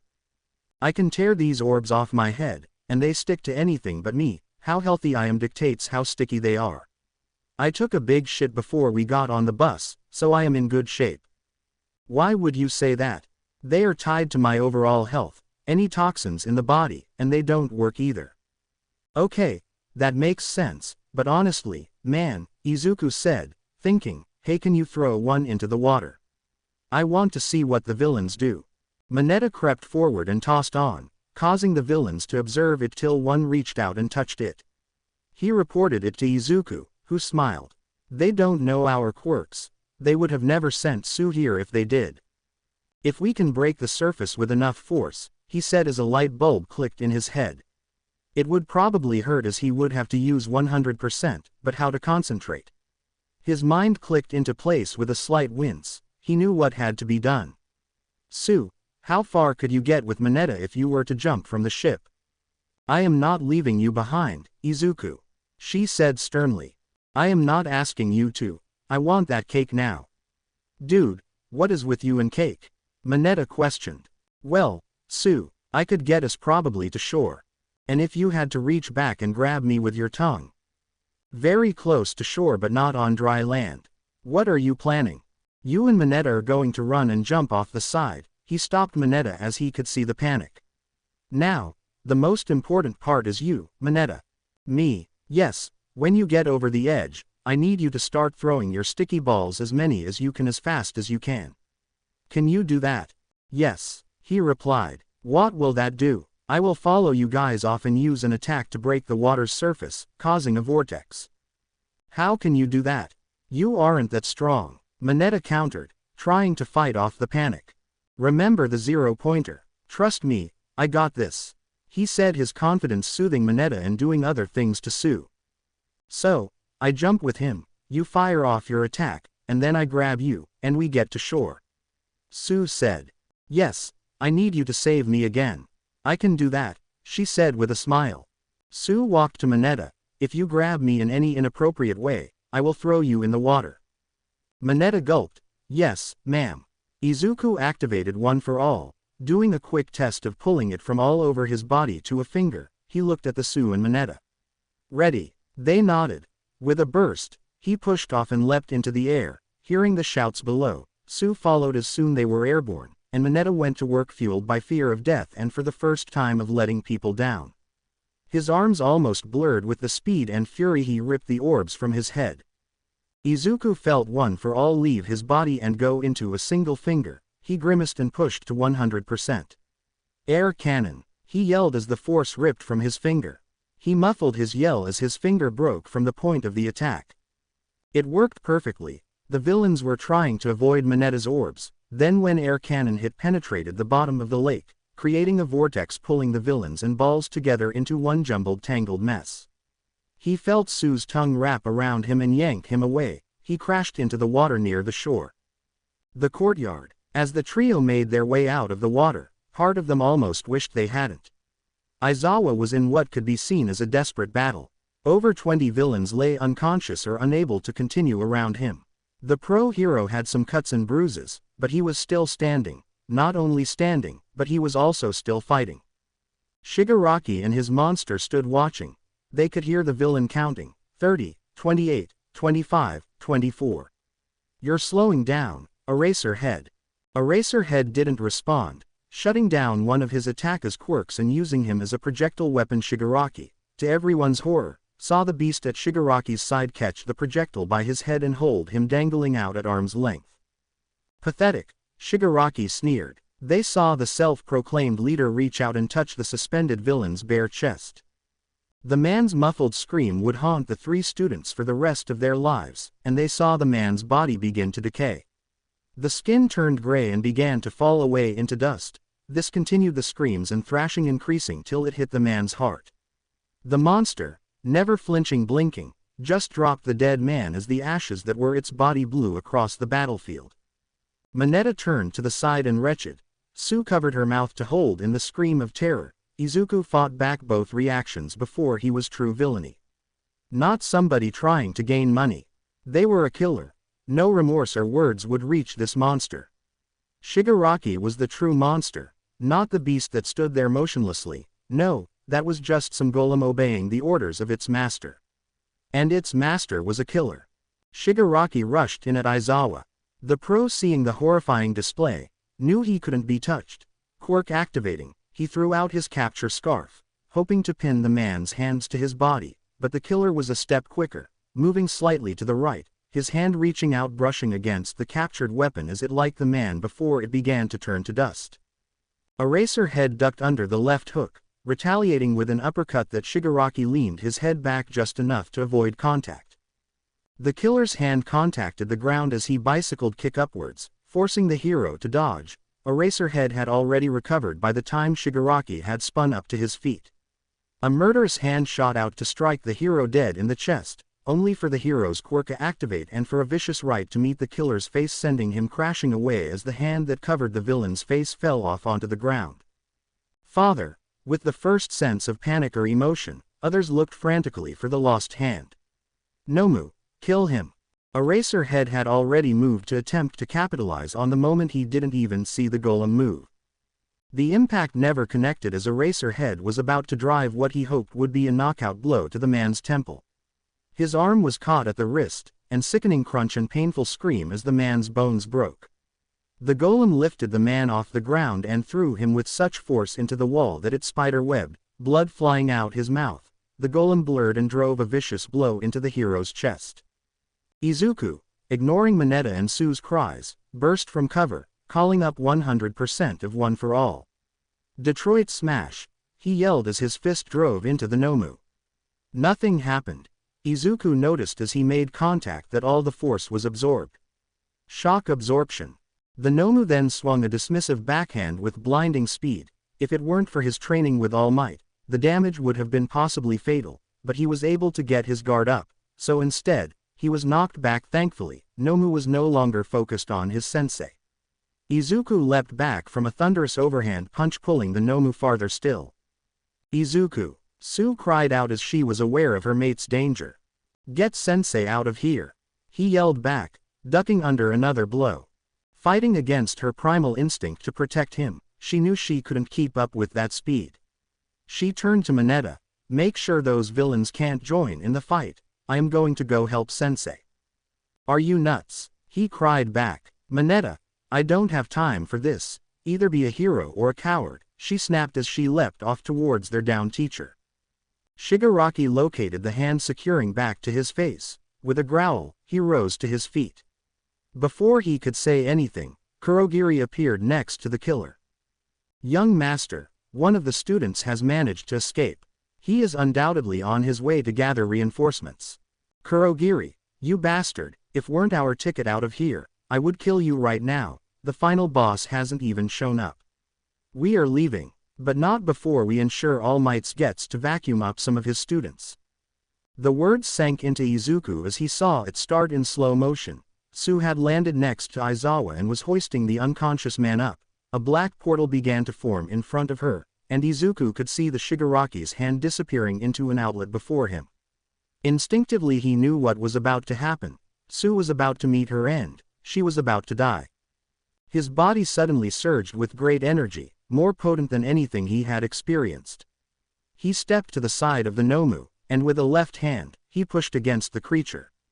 It flew to the side, and his right arm was about to explode. I must save and keep her. You will ninth, now use my power, save your mate. Black jagged tendrils exploded from Izuku's arm. He saw the blood fly in this state of slow motion that everything seemed to be moving in. Get away from her, he roared. Shigaraki couldn't react as the black jagged tendrils edged until exploded towards him, wrapping around him, and violently yanking him towards a boy in a dark green costume. His arms pinned. He couldn't even defend himself as a glowing left crashed into his face, shattering his orbital socket, sending all four hands on his upper body flying off into the USJ. Kurogiri went to spring into action only for an explosion targeted at his neck brace to send him face first into the dirt. I knew there had to be something there under that brace. Why else would you have it? Bakugo snarled as his hand pinned the teleporter to the floor. Move, and I will blow your head off. The peeling itself from the wall it had been half embedded in went to move forward, only for its extremities to be encased in ice. You will not be going anywhere, foul beast, Todoroki called out. The thing appeared stopped, then they watched as it ripped itself free, leaving its trapped limbs behind. They saw it begin to regenerate rapidly. Izuku had pulled Shigaraki back to him like a paddle with a ball and, this time, punched the man in the gut, then again. A warning from Todoroki barely allowed him to get his arm up to protect his head as the Nomu punch collided with his arm, breaking it and sending him flying. The energy restraints broke, freeing Shigaraki. Nomu, free Kurogiri, he commanded. The beast rushed towards Bakugo. Izuku, feeling the pressure again in his right arm and felt the tendrils explode again. They barely managed to grab Bakugo, pulling him back to avoid being turned into a smear. He struggled to his feet, his right arm broken, his left arm a bloody mess, both hanging limply at his sides. Kurogiri was suddenly free and dropped into a portal appearing next to Shigaraki. "We need to kill that brat. He is too dangerous to be left alive, Nomu ends him," Shigaraki commanded. As the Nomu tore off again, his advance suddenly faltered as purple orbs clung to its legs, tying them together. "Stay away from my friend," Mineta screamed, throwing more balls at the best, his head bloody from exhaustion. The Nomu once again tore its legs from its body, like a movie monster that would not be stopped from obtaining its prey. As it moved, Izuku didn't notice a portal opening behind his head.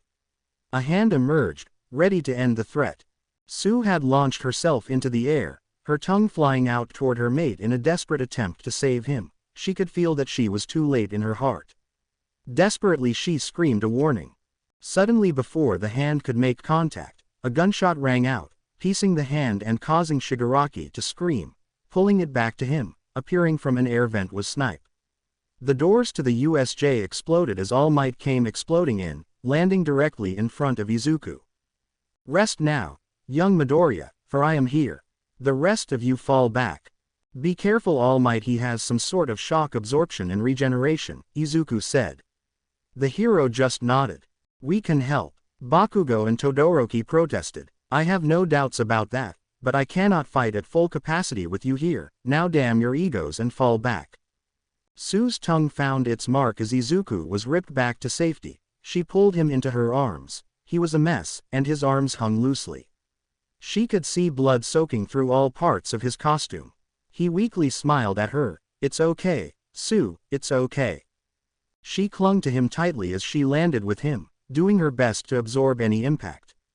As they landed, Ochako and Ida rushed forward with first aid supplies as the faculty came in right behind Nezu barking orders. Shigaraki saw it all had slipped away. His hand was useless, his face broken, multiple ribs broken, lungs were probably punctured as blood was starting to choke him. "Nomu kill All Might. Kurogiri gets us to the doctor." As a portal swallowed them, he made sure to burn the image of Izuku Midoriya into his mind. So, they ran, leaving their monster behind. All Might said, loosening up. Young Midoriya said shock absorption, but that is not shock negation. "Let me show you what a true pro can do." The two behemoths collided.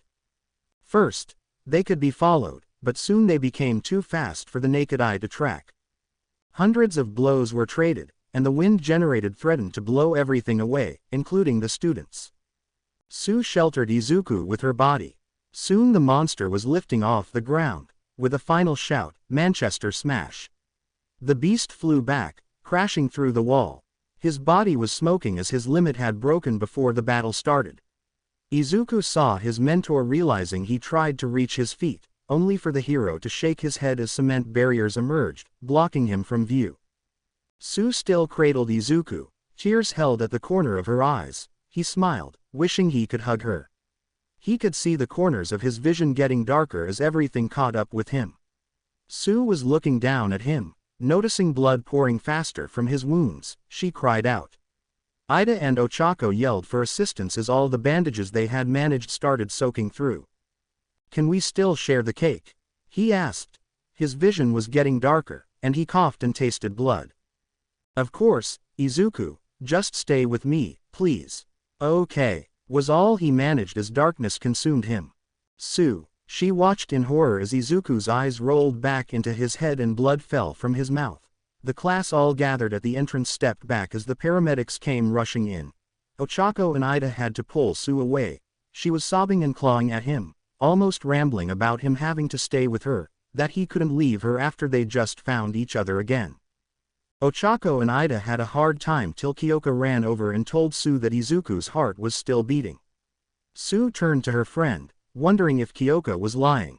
Kyoka put one of her jacks near Tsu's ears so she could hear what Kyoka did. Instinctively, she knew that heartbeat helped her settle down. To others' surprise, Mineta walked up heavy bandage around his head and placed a hand on her shoulder.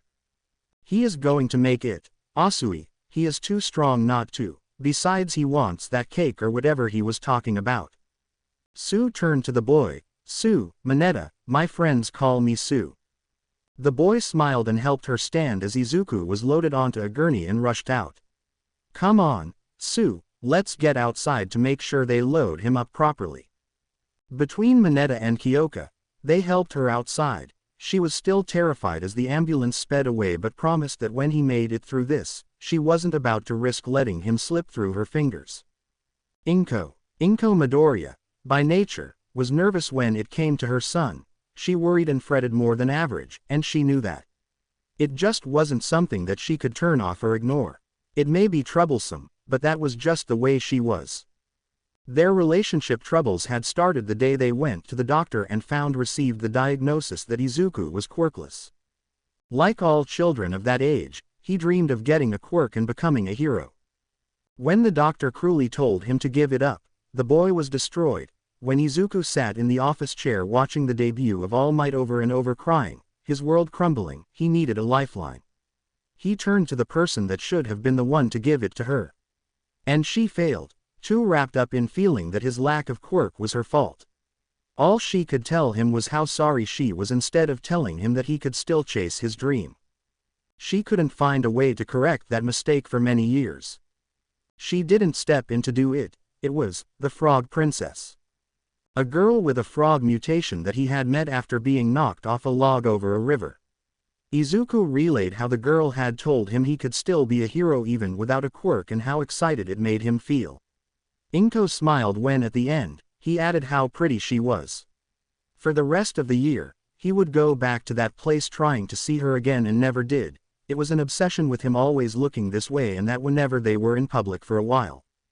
The girl took on a mythic quality in that whenever he was down, she could hear him say how she believed so that he couldn't stop. He started drawing, never to forget her. It was desperate, Inko felt that. No one else was giving him a chance, so he clung to one person that did. Then the sludge villain incident happened, the meeting with All Might and the offer to train to become a hero. Inko wanted to say no, the instinctive desire to protect her baby calling out. But she saw the crying little boy in that office chair and knew this was her chance, so she said yes.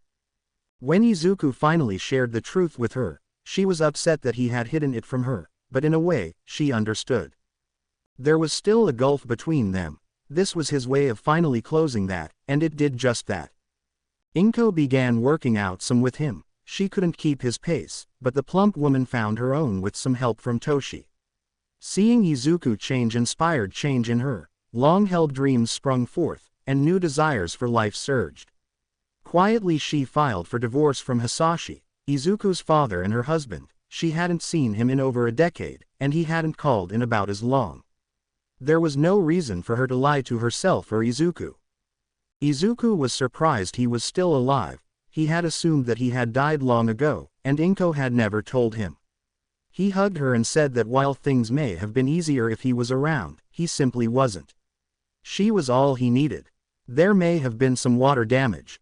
But she knew something was wrong when her phone rang while on shift at the hospital. Toshi and Izuku knew her schedule, and her only real friend, Mitsuki, wouldn't be calling anyway. Then she saw the caller ID of UA, and her heart almost burst from her chest. "This is Inko," she answered. "Mrs. Midoriya, this is Principal Nezu of UA. I will make this direct and to the point. There was an incident today during a training exercise. Your son has been seriously injured and is being treated as we speak. We believe it would be best for you to get here as soon as possible." "How serious is it?" "I am not the medical director nor a doctor, but a car should be arriving for you within the next 5 minutes. I will be waiting," she said as calmly as possible before rushing off to find her supervisor. Her supervisor, well, the whole floor where Inko worked, knew her son had made it into UA, but as soon as she saw Inko's face and heard the words training accident, she immediately gave the mother permission to leave. Inko sat in the back of the car in silence after the driver told her he had no further information. As the vehicle arrived at the gates, she saw the pro-hero Midnight waiting. "Mrs. Midoriya, please follow me. I will take you to the medical wing." "How is my son?" "He is in surgery as we speak, ma'am. I am afraid that is all I know. Principal Nezu is waiting for you and will be able to give you a full update." "How did this happen?" "I am sorry, Mrs. Midoriya. We are still sorting all that out. The principal will be the one to give you all the details.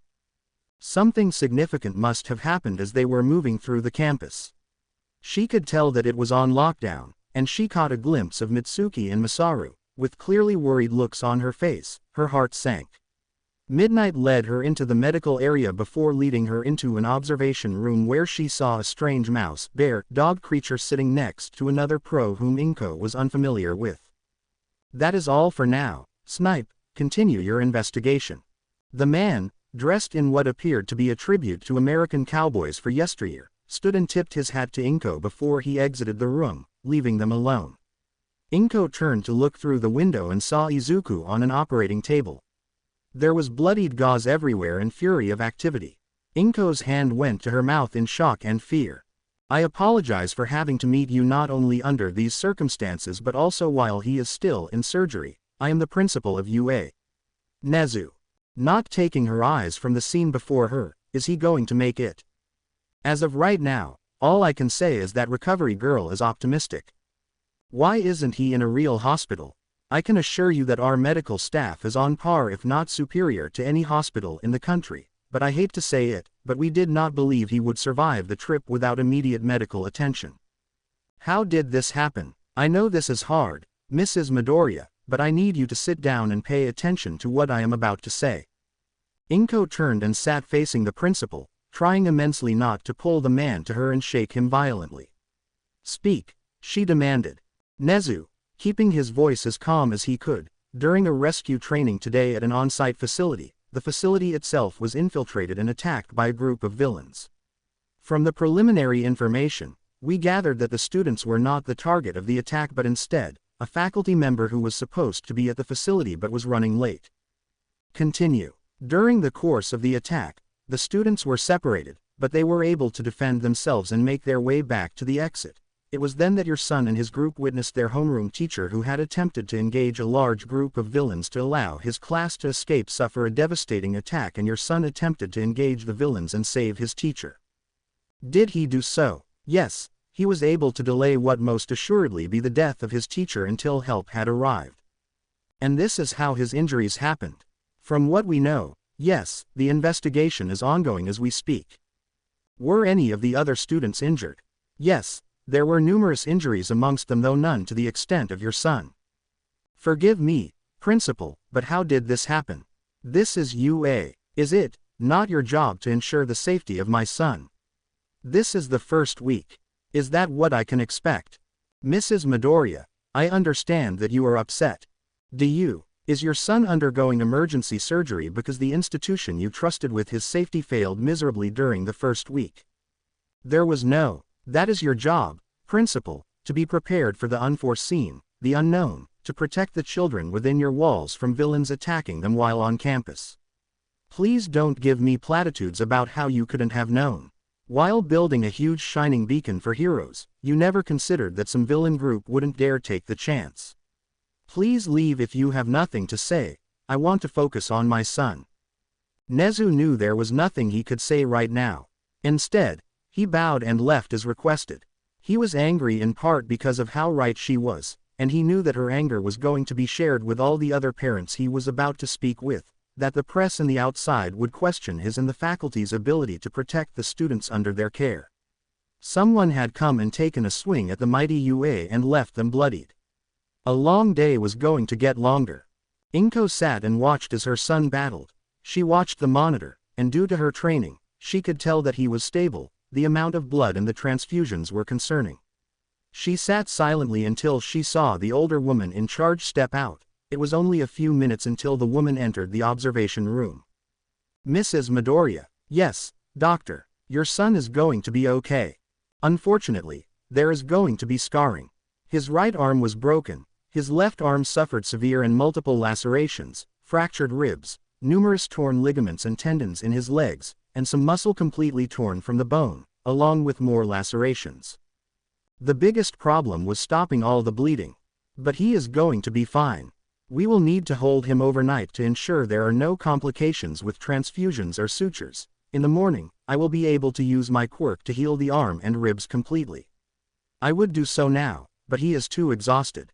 Thank you for your efforts in saving him, Inko said with a bow. When can I see him? He is being cleaned and will be transported to his room in about 30 minutes. I don't expect him to regain consciousness for at least another hour or two. Also, a few of his friends have come hoping to check on him. They are in the waiting room. I understand. Inko took some deep breaths and thanked her ancestors before heading out to the waiting area. When she walked in, she saw a few students with their parents sitting in the little room. From the descriptions Izuku had given her, she could guess who most of them were. When she entered, the students immediately stood. You all must be Izuku's friends. He has told me about all of you. He will be fine and be held overnight, but Recovery Girl is confident he will be released tomorrow. He is still asleep and will be for several more hours. I am not sure of the ordeal you all have gone through, but it makes me happy to know he has such friends. But please go home, your parents are worried. She saw the students nod and their parents give her a silent thank you as they began to make their way out till the last one remaining was her. Inko knew it. Tsu, the frog princess. She could see the girl's mother trying to coax the girl to leave, but she wasn't moving, instead staring at a small box with the words, "For sharing," on the top. Tsu, we should go now, he is going to be okay, but right now, he needs his sleep. But I promised him, the girl said, holding back tears, that we would share the cake after training. Inko could feel the heartache emanating from the girl. You must be Tsu. Inko said, catching the girl's attention. Yes, ma'am, Tsu responded. I understand that the cake is significant to you, and I am positive it is for Izuku as well, but he is going to be asleep for a while, sweetie, but how about this? If your mom is okay with it, how about I call you tomorrow when he gets out, and we get home? Then you can come over, and you can share that cake. Would that be okay? Tsu nodded. That would be nice, thank you. Ms. Midoriya, please have him message me when he wakes up. It would help me feel better. I promise he will, Inko smiled. It made Tsu feel better as she reminded her so much of Izuku. Inko looked at her mother. I would very much enjoy it if you accompanied her as well. I would like to get to know you better. That sounds nice. We will look forward to your call, the woman said, leading her daughter out. Inko sat waiting until a nurse came and led her back to Izuku's room. She saw Toshi sitting outside with bandaging on his arm. Inko, he said softly, I am so sorry, this is my fault. The villains were after me. I assumed as much, no offense to the rest of the faculty, Inko responded. Where were you? I used up most of my time on my way towards school this morning and would not have been able to hold my form for rescue training. Toshi, when Izuku came to me and told me the truth about everything we discussed, I told you about my fears and your dedication to teaching him and the future generation of heroes. I know how important being a hero is to you, but you no longer have the luxury or the ability to do both. It would be best to choose either your All Might the hero or All Might the teacher. Some of his is your fault, but more lies with those who attack these kids. But if you cannot commit to instructing these kids, you should step aside and let them find someone who will. Now excuse me, I need to check on Izuku. The words stung, but Inko was right. He had not only made a commitment to Izuku but to the other students, and his absence today had caused them to be hurt. Toshi waited until the door was closed before he walked away. He had to make a change, and though he was sure of what needed to be done, he had to think of how best to execute it. Inko walked into the darkened room and sat next to her son. His breathing was steady, and all his readings were within proper ranges. She looked at all the bandages covering him and sighed. She knew this scene would be possible in the future but not within the first week of school. She let all her sobs out quietly, purging them from her system so that she could smile for him when he awoke. She would support him with everything she could and could give. That was her job, and she wasn't about to fail it again. The ride home was silent when Beru escorted her daughter, who was protecting the box of cake like it was the most important thing. Once Tsu had secured the box in the refrigerator, she turned to her mother and let her emotions flood forth. Ganma kept her younger siblings at bay until his daughter could compose herself. Much like them, he wanted to run and hug her, holding her tight after the news had reached them. Her siblings knew something was wrong. Their father returned home, and their mother and older sister did not. Then they saw the news: UA attacked, students injured, villains at large. Then the photo of their sister's class came on the screen, and they panicked. It had taken Ganma over an hour to calm them down. It took Beru sending them photos of their sister for the tears to stop finally.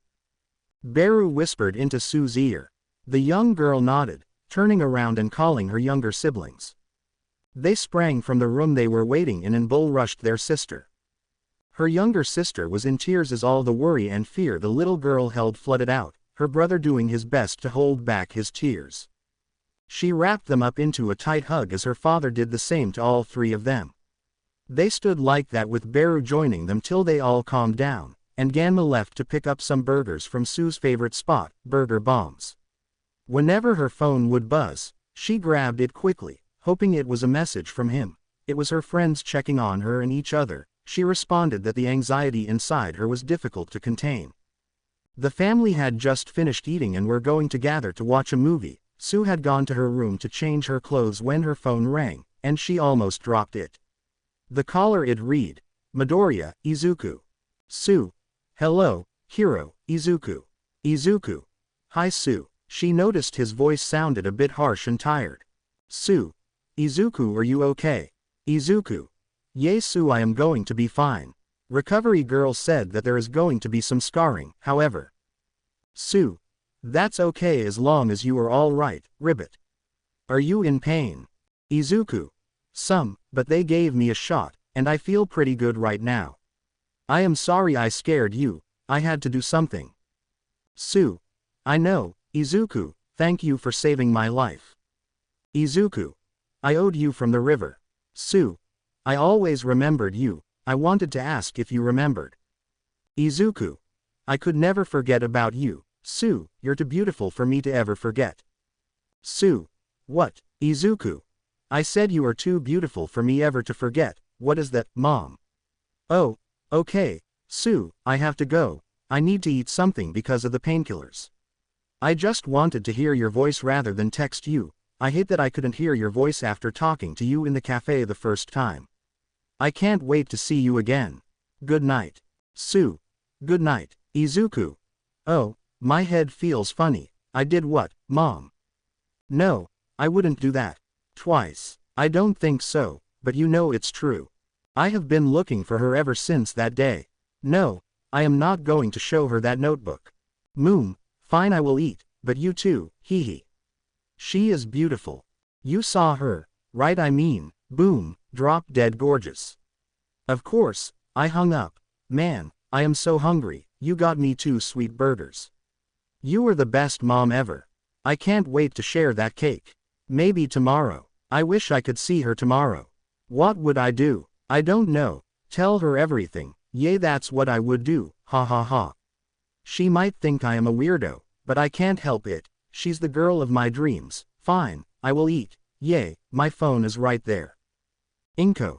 See you tomorrow, Sue. Click. Sue just sank to the floor, her phone still held to her ear. Did he mean it? Or was it just because of the painkillers? No, it had to be honest. He kept talking about it after he thought he hung up. Her heart was pounding against her ribcage. She didn't know what emotion was taking over. Instead, she just called for her mom. Beru, thinking something was wrong, came in to find her daughter half naked on the floor. In what would be described as word vomit, she just relayed the conversation, repeating the parts where he called her beautiful and dream girl. It took 10 minutes to get that part understandable from her daughter. Then the part about painkillers and her worry that he was lying. Beru smiled and placed her hand on Sue's shoulder. I highly doubt it, honey. It may have been something he didn't realize he was saying, but it doesn't mean he didn't mean it. She had just finished dressing when she and her mother heard a call from the kitchen. It was her father. Whose cake is this? Both women bolted from the kitchen, yelling, no, in unison. For the record, the cake was safe and untouched that night. Izuku. He awoke to the morning light in the hospital room. His body was sore and itchy from the bandages. Next to his bed in a chair sat his mom sleeping. Reaching over, he saw his phone and dozens upon dozens of missed messages. He smiled as he realized they were all from his classmates, minus Bakugo. Most of them were. I got your number from Momo. this is insert name. I want to make sure you're okay Pres Midoriya Izuku. Izuku sent a message to Momo to let the class know that he was okay but still in the medical ward and would talk to them once he was released. She responded promptly, thanking him for the update and saying she would inform the class. Izuku. Good morning, Ochako. I wanted to tell you that I am awake, and other than feeling sore, I feel good. I am still in the medical ward, but they said I might go home today. I hope you are not injured. Ochako. OMG, Izuku. I was so worried. I was fine, just some scraps and bruises. I was so concerned about you. Are you sure you are okay? Do you need anything? I saw some of your fights in the plaza. It was terrific that you saved Bakugo and Sensei. But promise me you are okay, and not just saying that. Izuku. I promise. My arm is broken, and there are some other fractures, but Recovery Girl said she could heal them today. Ochako. How can you have a broken arm and say you are okay? I don't know whether to punch you or hug the sheep out of you right now. Please try to be more careful, Izuku, you're my friend, and I don't want to see you like that again. Izuku. I promise to do my best, Ochako, but please don't punch me. I might break if you do. Ochako. Fine, no punches, but you owe me a hug when you see me. Got it. Izuku. If that keeps me from getting punched into the sun, then no problem. Izuku leaned back as he just realized he would have to hug Ochako. As he thought about it, he considered that it didn't sound that bad. Besides, they were friends. Of course, his conversation with Ida was much stiff, with the speedster sending several articles on recovery and health after the battle. His mom had awakened at this point, and after making sure he was okay, she told him she would head home to clean up and change to get him some clothes to wear home. It wasn't long after that for Recovery Girl to come in, and after an examination and a small lecture, she keyed his forehead. Izuku could immediately feel the process kick in and suddenly felt tired again. He tried to fight it but fell asleep again for a few hours. When he awoke, sitting at his bedside was All Might. The man wore a worried look on his face as he looked off into the distance, seemingly lost in thought. All Might. Young Midoriya, it is a pleasure to see you awake. How are you feeling? A little tired after treatment this morning, but other than sore, I feel good, he replied gingerly, moving his previously broken arm. Are you okay, All Might? As well as I can be. That fight took more out of me as I had already reached my limit before arriving at school yesterday. I can only maintain my hero form for 1 to 1/2 hour now. My time is coming to an end much sooner than anticipated. I'm sorry All Might, if I can get stronger or if I had better control. Young Midoriya, you have accomplished so much in the year we have been together, more than I could have dreamed. The fault here lies with me, not you. All Might, how can you? Please, young Midoriya, the hero said.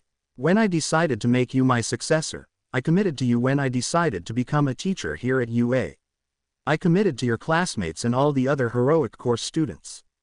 What I failed to do was to honor my commitment to either truly. But you helped me so much, and the training.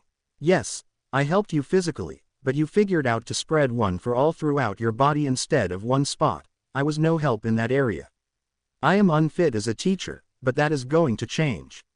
I can no longer be the symbol of peace and a teacher for the next generation. I must choose, and I choose you in the future young Midoriya.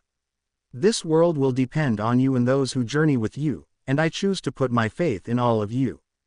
But, do not fret, the symbol of peace will still be around when needed, but I will take a public step back. I promise I will ensure that the world keeps turning till you are ready young Midoriya. I won't let you down All Might. The boy said, fighting back the Midoriya tears.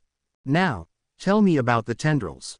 I don't know what happened, everything slowed down, and I was reaching out to Sue. I knew she was about to die and desperately wanted to save her. I had to save her, and I heard this voice telling me I would. Then there was this immense pressure different than anything, and the exploded out. And your control of them? I don't know, I wasn't thinking. They seemed to react to my thoughts, like when I reached out for Bakugo when the Nomu attacked. I see, we are going to have to look into this together, but as of now, there is a police detective that needs to speak with you about yesterday if you are up to it. On cue, the door opened and installed whom Izuku assumed was the police detective, a tall man with short black hair and somewhat rectangular black eyes. He was in his uniform, which consists of his signature tan overcoat and matching hat, underneath which he wears a black suit, a green tie at his neck with matching slacks, and dress shoes. All Might, is he ready to talk with me? Wait, he knows, Izuku said, panicking. Yes, young Midoriya, this is Detective Tsukauchi. He knows all about me and one for all, so please don't hold anything back. Okay. Before we begin, I need to inform you that my quirk is called lie detection, and it works just as you imagine. Holy cow, can it tell if I am lying by omission, or what if I don't know that I am lying and pass false information along, believing it to be true? Or if something happens and I forget, I lie but don't know I am lying. Does it work, then? What are the limitations? Izuku rambled, causing the detective to raise his eyebrow and All Might to crack a smile. Sorry, Naomasa, he likes quirks. Young Midoriya, you are doing it again, he said, lightly bopping him on the head. Sorry, he said sheepishly. That is a fantastic talent, Mr. Midoriya, but you should get your rambling under control. To be able to break down my quirk from me giving you a simple explanation to come up with questions and possible workarounds is terrifying if in the wrong hands. Now let us begin. All Might stood for the interview as Izuku ran through everything well, almost everything keeping the interactions between him and Tsu to himself. He explained why he engaged the Nomu and Shigaraki, that he was attempting to withdraw from the fight, but he was unable to as his attacks were ineffective against the Nomu, so he was doing his best to kite the monster away so Tsu could grab their sensei and escape.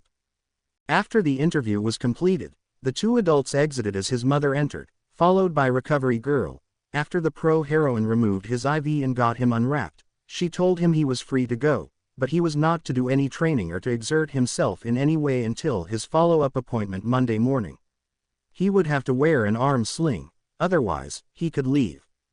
His mother helped him dress as they both had a chance to take in scars that now littered his arms and legs. She sighed and hugged him. There was no hiding that they bothered her. It proved that her baby had been hurt. The ones on his left arm were concentrated on his forearms. They were oblong with jagged edges but seemed to form a pattern. Searching his memory, this was the spots they had erupted from. A jagged scar ran down the length of his finger from his attack at the lake. The ones on his legs were random and jagged from where pushing one for all had caused ruptures along his muscles, like on his right arm and body. Izuku looked at them and wondered how others would react if they were revolted. He asked if Tsu would be disgusted. It made his chest hurt. While Izuku was finishing, Inko stepped out and called Beru, telling her they were on the way home, and asked if she wanted to bring Tsu over. UA provided them with a car service to take them home. Tsu. She had gone through as much of her routine as she could that morning. An early text from Momo to the class told her that Izuku had communicated that he was awake and expecting to go home today and that he would talk to the class later. She wanted to call or message him, but what if he didn't like that? Fret and doubts from last night's call and all that had happened this week were running through her mind. She had emerged from her shower when her mother came to her and told her to get dressed. Inko had informed her that Izuku was on his way home and had invited them to come by so the two kids could share their cake. Tsu was lost in her closet, trying to figure out what to wear. She wanted to look cute as this was going to be the first time he would see her in casual clothes, and after he had told her she was beautiful last night, she wanted to make sure he looked her best with help from Beru, who reminded her daughter that he had just gotten out of the medical wing, that she shouldn't dress up too much. A simple white sundress turned out to be the victor. The weather was still warm, the simple yellow flowering pattern looked nice, and white sandals completed everything. She insisted on her mother helping her with a bit of makeup. Taking a deep breath, she secured the precious cargo from the fridge as they made their way to leave. Izuku. He was glad to be home and even happier to shower when his mother suggested it. He realized that she was a genius. The shower was long and comforting. Washing everything away was soothing to his mind and body. The process took longer as he had to be careful of his right arm and not scrub too hard so he didn't reopen anything. Ultimately, he felt a million times better. As she made his way to his room, he saw an excellent pair of khaki pants and a green short-sleeve button-down shirt. "Mom, what is up with these clothes? We have someone dropping by who wants to check on you, and I don't want you looking like a homeless child. But Mom. Now, mister, get moving. Izuku knew better than to argue, and as hardly anyone had ever come over, he was left at a loss as to whom it may be. Making sure he looked presentable, his mind wandered to the cake. I wonder if she saved it. It's a shame we didn't get to share it. I wonder if I should message her and tell her I am home. He was pulled by his thoughts by the doorbell and his mother asking him to get the door. As he passed the kitchen, he could see her tossing off her apron and straightening her clothes. She was now dressed in a casual skirt and blouse. Izuku was confused, but not wanting to keep the mystery visitor waiting, he walked over and opened the door. He almost fainted dead away. Tsu. The drive took too long. The stairs were too high, and the walk to the door was miles long. The aim was 20 minutes, 2 flights of stairs, and 4 doors down. Here she stood in front of his door. She could sense him. She knew he was right there when her mother rang the doorbell, as Tsu had not moved. Only holding the cake in her hands, she quietly debated leaping over the railing and running away, but the image of him bloodied in her arms and the thought that she may be coming here dressed in black to offer her condolences for having lost her mate without ever saying everything hurt too much for her to run. It also gave her the resolve that he had almost fallen through her fingers yesterday. He would not do so today. Hell or high water, she would let him know what kind of hold he had on her and pray that the sweet words she heard last night were his true feelings. Then the door opened, and the first thing that escaped her lips was an excited ribbit. Izuku. Now he had to question if he was insane or possibly hallucinating when he opened the door. At first, all he saw was Tsu in a sundress holding their cake. He wasn't sure how to react when he heard a ribbit escape her lips. He thought this was all a hallucination, and he was dying on the floor of the plaza at the USJ. Please, whatever divine spirit is giving me this vision, do not let it end soon. Tsu blushed, letting out a questioning, "Hiro." And the woman behind her, only now did Izuku notice, giggled. "Never mind, kill me now." Tsu, it is nice to see you. Would you like to come in?" He finally managed, stepping backward to allow them entrance. The visit. Beru had to gently nudge Tsu for the girl to move as she blushed furiously from Izuku's declaration. The two entered to see a smiling Inko who was suppressing her giggle. "Welcome to our home," she said with a bow. "Thank you for having us," Beru said, returning the bow. "Yes, thank you," Tsu managed. "I brought the cake." "Thank you. Would you like to eat it now or a little later?" Izuku responded. "Later. I was wondering if we could talk, maybe, Hiro," she said, looking at the floor. "I think that sounds splendid. Why don't you two go talk in your room, Izuku, while Mrs. Asui and I visit in the kitchen?" Inko suggested. Beru took the cake from her daughter. "Yes, maybe you two should visit together, especially after yesterday." Both teens wanted to protest, but the urge to talk to each other was too strong. "Would you like to see my room?" Izuku asked. "Yes, please," Tsu said, following him down the hall. The kitchen. When they disappeared, Beru turned to Inko. "We need to talk," the woman said. "I think we do. Tea or something stronger," Inko replied. "Depending on how today goes, we may need something stronger for later. But tea for now." The two women took a seat. "I wanted to know if you were familiar with the phenomenon among those with animal quirks known as imprinting." "You mean when someone with an animal imprints on someone thinking of them as a mate?" "Yes, what are your thoughts on that? I can be challenging for the one who imprints if the other does not feel that same way or if they have evil or sinister intentions. It happened in my family before. My great-great-grandfather had a woman with a lizard mutation imprint on him." "What happened?" "They got married and had 3 children. Unfortunately, when a drunk driver killed him, she lost the will to live and died after that. One of his sons imprinted on a woman who was abusive though, and even though she caused him misery, he could not look past the imprinting." "So your family has a history of this?" "You could say that my great-great-grandmother was the one with green hair," Inko said. "I am assuming that your daughter has imprinted on Izuku, and you are worried about how this will turn out." "Yes," Baru said as she studied the woman closely. "Izuku has, for lack of a better word, obsessed with your daughter ever since she saved him by the river. He would constantly search for her. If he thought he saw her, he would want to run after them to see if it was her. He came to me crying one day because he felt he couldn't remember her. That was the day I bought him his first sketchbook. I told him to draw her so he wouldn't forget. He did. Every time he dreamed of her, he outlined what he dreamed. I couldn't tell you if he has imprinted on her, but I can tell you that whenever I have asked him who the most pretty girl he has ever seen is, his answer has always been the frog princess from the river. Quote, Frog princess. When he first met her, she was so beautiful and special to him that she had to be a princess that had emerged from her castle to save him. Is that why you invited us over? In part, I could tell how important it was to Sue to share that piece of cake with him. I am guessing they promised it at some point during the battle. And if she could share the cake with him, everything would be okay. That was my thought, and they are awfully quiet.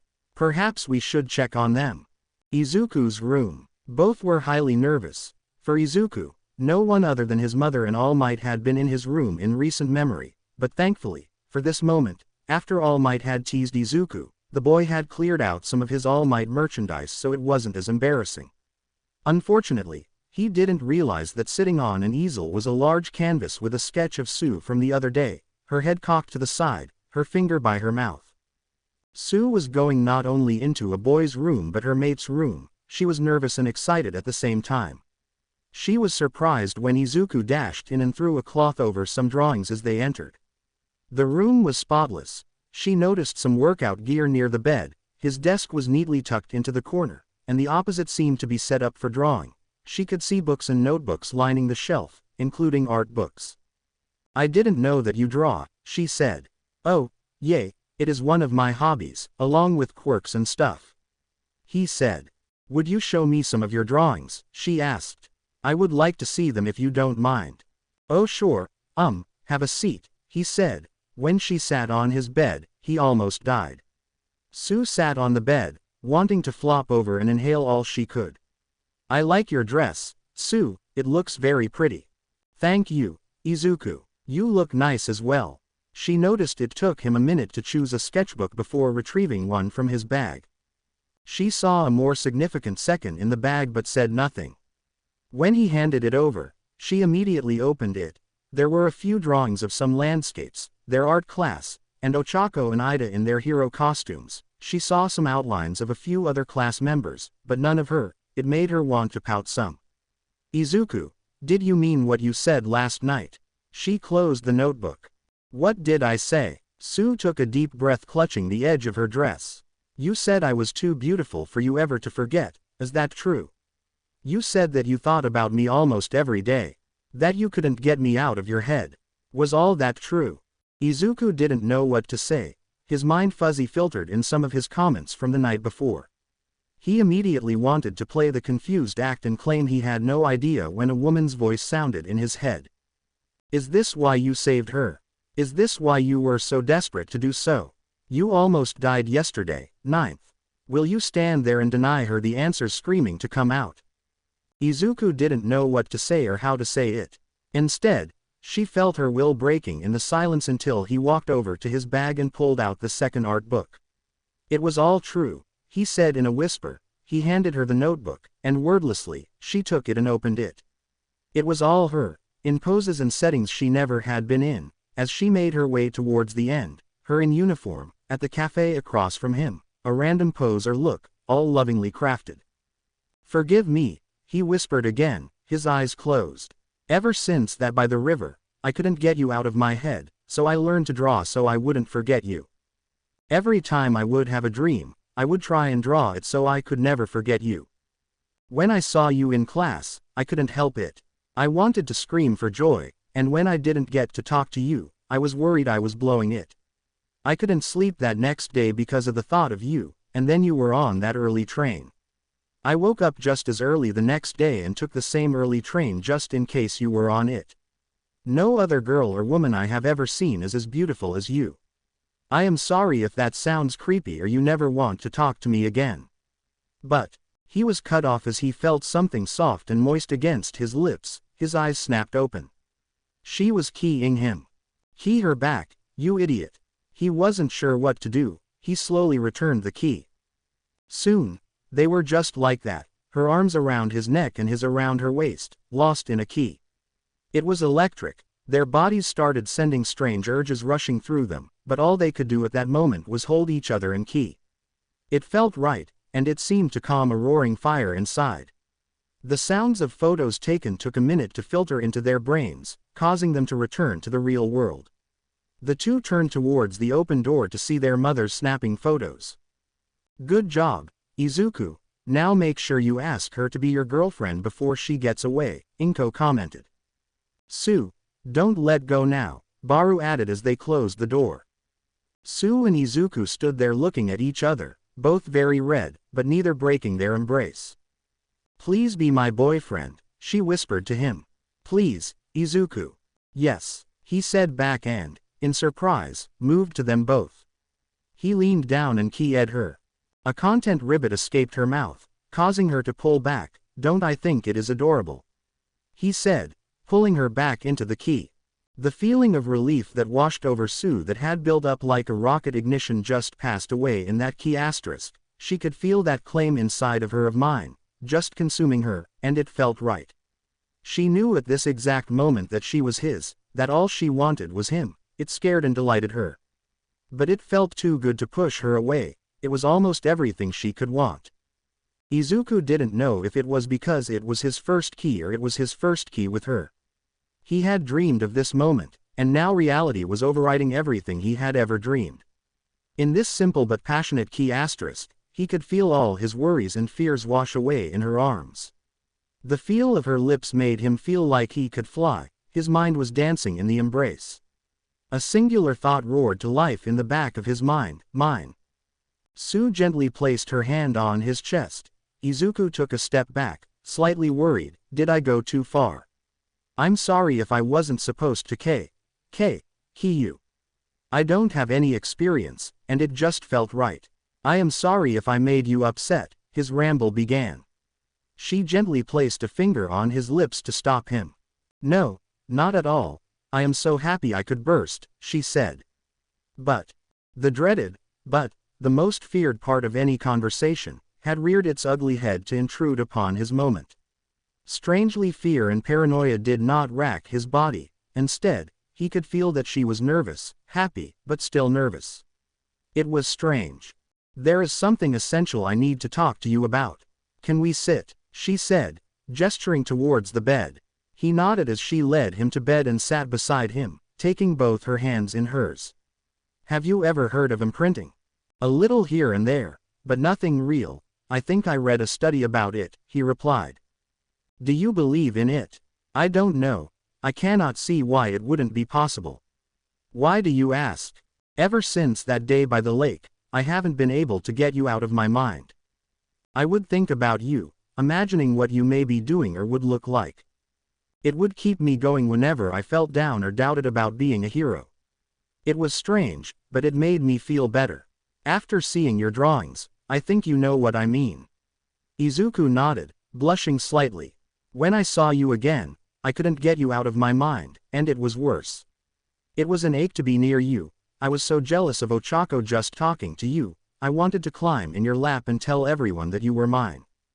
Izuku's eyes widened as the same thought had crossed his mind moments ago. "When I talked to my mom, she told me I had found my mate. I had imprinted on you, more than likely all those years ago, but we were so young. Now that I am older, it is this," she said, gesturing between the two of them. "So your feeling for me may not be true?" he asked, pain hovering at the edges of his voice as his gaze drifted to the floor. "It is not that. It is that my feelings for you are only for you, and they only ever will be. No one will ever compare. No matter what you do or how you treat me, I will always be devoted to you. There have been cases where this has happened, and it has ended badly for the person that imprinted because they imprinted on a bad person. I know you are a good person. I am not afraid.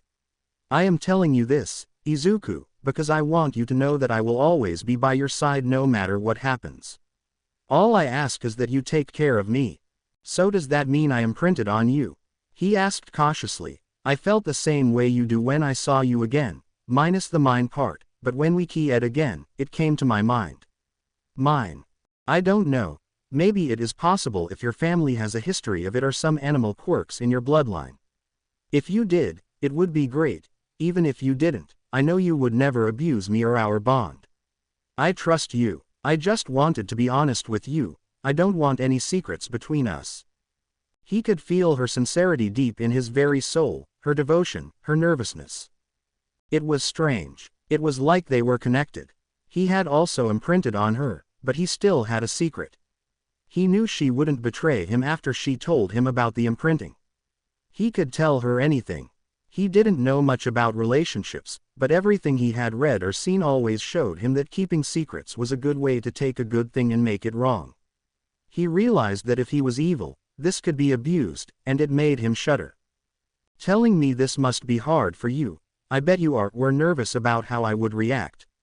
He began. But I promise I will never intentionally use this to make you do something you don't want to do. I hope that we can figure out a way to tell if the bond is making you agree or if you want to agree.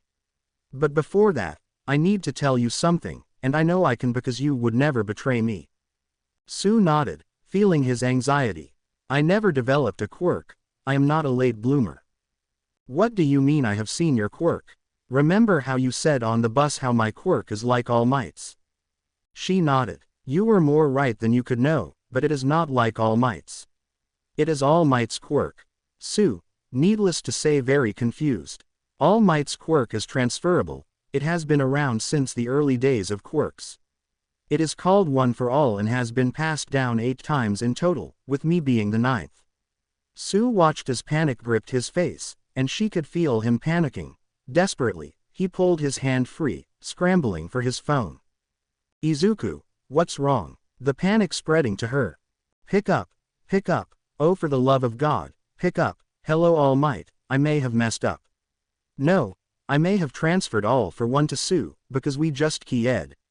This is not funny. Stop laughing. Huh, oh, thank God. Yes, I will explain. No, I promise.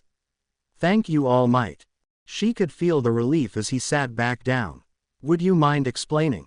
To transfer One for All, you need to ingest some DNA from the other person, like when we keyed. He said, blushing. But there has to be intent behind it, so we are okay. Sorry, I freaked out like that. You have All Might on speed dial. And he answers your calls. I promise I am not lying, he countered. All Might was hurt badly a few years ago, and he needed to find a successor, and he chose me. Izuku took a deep breath. So one day I was walking home. Sue sat in rapt attention as he told her everything. When he finished, she pulled him into a big hug. I know you could have been a hero even without a quirk. But I am thankful you do it to make things safer for you.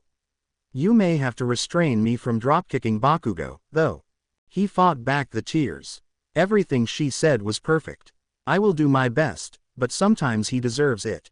Sue, would you like to share that piece of cake now?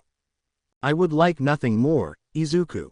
Inko and Beru glanced at their children at the coffee table, sharing tea and the slice of cake. Even if they hadn't walked in on the two keying, seeing how they felt about each other was plain to see. For Beru, it made her think of moments she shared with Ganma, making her wonder if something had triggered in Izuku. She silently hoped and prayed that it was so, as that would make things so much easier for her daughter. She was still hopeful even if it hadn't. Izuku seemed like a good boy, and his mother seemed pleasant, but as the saying goes, only time would tell. For Inko, it was just everything she could have hoped for. It was like a wild fantasy. Her son had gotten a quirk, entered hero school, made some friends, and had not only found the girl he had been dreaming of for all his life, but now they were a couple. Sue couldn't have wanted anything more at this moment besides the climb in his lap and snuggle in. It was a calling that invaded her mind at almost every opportunity. It was made worse by the kiss and how it felt when his arms were wrapped around her. She didn't know what she had expected when she came over today. She had just wanted to share this piece of cake. It was an absurd thought, this obsession with the cake, but after the USJ, she clung onto it as a symbol that by doing so, it would symbolize that everything would be all right. But then, well, everything else happened, and now the cake was this perfect symbol of a new beginning. She was with Izuku, she was now with her mate. She had shared with him the truth, and he had done the same, no secrets. It was all she could ask for, while beside the cuddling. Izuku didn't know why, but this longing to sit on the couch and have Tsu in his lap almost drove him insane. He savored every piece of the cake. It was either the best cake in the world or maybe the situation he was eating it in. He didn't care. He wished his quirk would somehow make this cake last forever, a never-ending piece of cake. When they were finished, Inko came over and collected the plates as Beru decided to get some answers. "I hate to interrupt the two of you," she began. "But with what we have witnessed in the room and out here, can I safely assume that the two of you are now dating?" "Yes, ma'am," Izuku said, his voice breaking slightly. "I hope it is all right. Was I supposed to ask for your blessing first? I thought that was only when marriage was brought up. But I can if you like. I am sorry if I offended you or your husband." Tsu blushed at the word marriage. She knew that such a thing was far down the line, but due to her imprinting, she knew she would run off this second and do just that if he asked. "No, Izuku, there was no need to ask for permission to date Tsuyu, but if you decide to get married later in life, you will need to talk with her father for his blessing, but that is tomorrow's problem. Now what is important though is, did Tsuyu talk to you about?" "If you were referring to the imprinting, then yes, she did," Izuku said, sitting up straight. "I understand how such a thing could be abused and what that means for Tsu. But I promise you that I will do my best always to keep that in mind when making any request or decision regarding your daughter. I have dreamed of her almost my whole life. No other girl has ever compared in my eyes." His voice was solid and trustworthy, ringing with determination. He looked Beru in the eyes when he spoke. Tsu's heart quivered with delight, an excited ribbit escaping her lips, and a sudden warmth sprang inside her. She wanted to key the sheep out of him immediately. She held back in a supreme act of willpower. Instead, she had to touch him. She slid her hand over to take hold of his. It may have been a mistake as it felt like a bolt of electricity ran through her, settling in her gut. It was the most fantastic feeling she could remember. Izuku felt it, but he could ignore it while focusing on Beru and their conversation. Beru focused on Izuku, taking in the measure of his words and the determination he was showing her. She failed to notice Tsu scooting closer to Izuku. "What would you do if someone tried to take her from you?" Beru asked. "If she didn't want to go, they would have to kill me, as I know, that would never happen. They would have to kill me. As no woman could ever take me from Tsu, no price, no offer could be made to take me from her and she from me. I can't explain it, but I felt it, its possessiveness after we keyed. I can't think of the word. Mine," Beru said. As she said it, she looked over at her daughter and saw Tsu's face was flushed, her cheeks rosy, and her breathing was more profound. Izuku looked down for a second. "Yes, mine. I am sorry that it sounds so crude. But it is the only word I can think of." Looking at Tsu, he said the look in her eyes did things to him which shouldn't be happening in the living room in front of their respective mothers. "Mine," Tsu whispered, her voice hungry. Izuku understood something profound and told him that what Tsu was saying wasn't a question, it wasn't an uncertainty but a statement of fact. Beru was surprised. The tone and way he spoke were almost enough to make her think maybe he had imprinted in some fashion as well. The word mine spoke by both of them rang deep inside her very soul. It was how she felt about her husband. The feeling was so strong in the beginning, not to say it had lessened, but the overpowering emotion was a lot to deal with, and she and Gammon were much older than Tsu and Izuku are now. "I think it would be best if you two stayed in the living room for the remainder of the visit." Beru was worried that if they were left alone, especially if they had imprinted, the emotional overload might lead to the two into some carnal acts and possibility of Tsu going into spontaneous heat in reaction. "I think that would be for the best," Tsu said. The young couple got to live out another fantasy instead. Wordlessly, Izuku rose and sat on the couch, and Tsu climbed onto his lap, her legs off to the side, his arms around her waist, hers around his neck, their heads tilted forward, touching, their eyes closed. Just breathing in each other's essence, small, quiet, contented ribbits escaped Tsu, and she was lost in the pleasure of doing what she had craved over this past week. They whispered to each other in quiet conversation, not even a complete sentence, but each understood more and more what the other was trying to convey. It was a quiet moment of pure bliss for them. nothing mattered more than being here like this and in this moment. The forced cough of Beru and Inko symbolized that they needed to break apart, that she would be forced to leave this blissful embrace. I wish we could stay like this, she whispered. I do, too, he replied. Video call me when you get home so I can see more. I promise, Izuku. Lightly delicately, she keyed his lips and pulled away, getting to her feet. He followed, holding her hand to the door. Tomorrow? He asked, hope bursting through in his voice.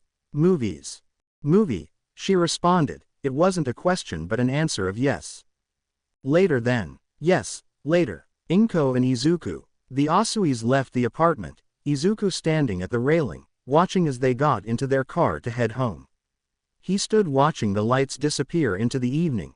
Once out of view, he leaned against the railing, his gaze still focused on where he had last seen the lights. Inko slowly emerged, slipping an arm around his waist as he put one around her shoulders. Thank you for inviting her over. I know it was a bit of meddling on my part, but you did call her beautiful over the phone. I don't remember it, but this has to be the best day, Mom, and I owe it all to you.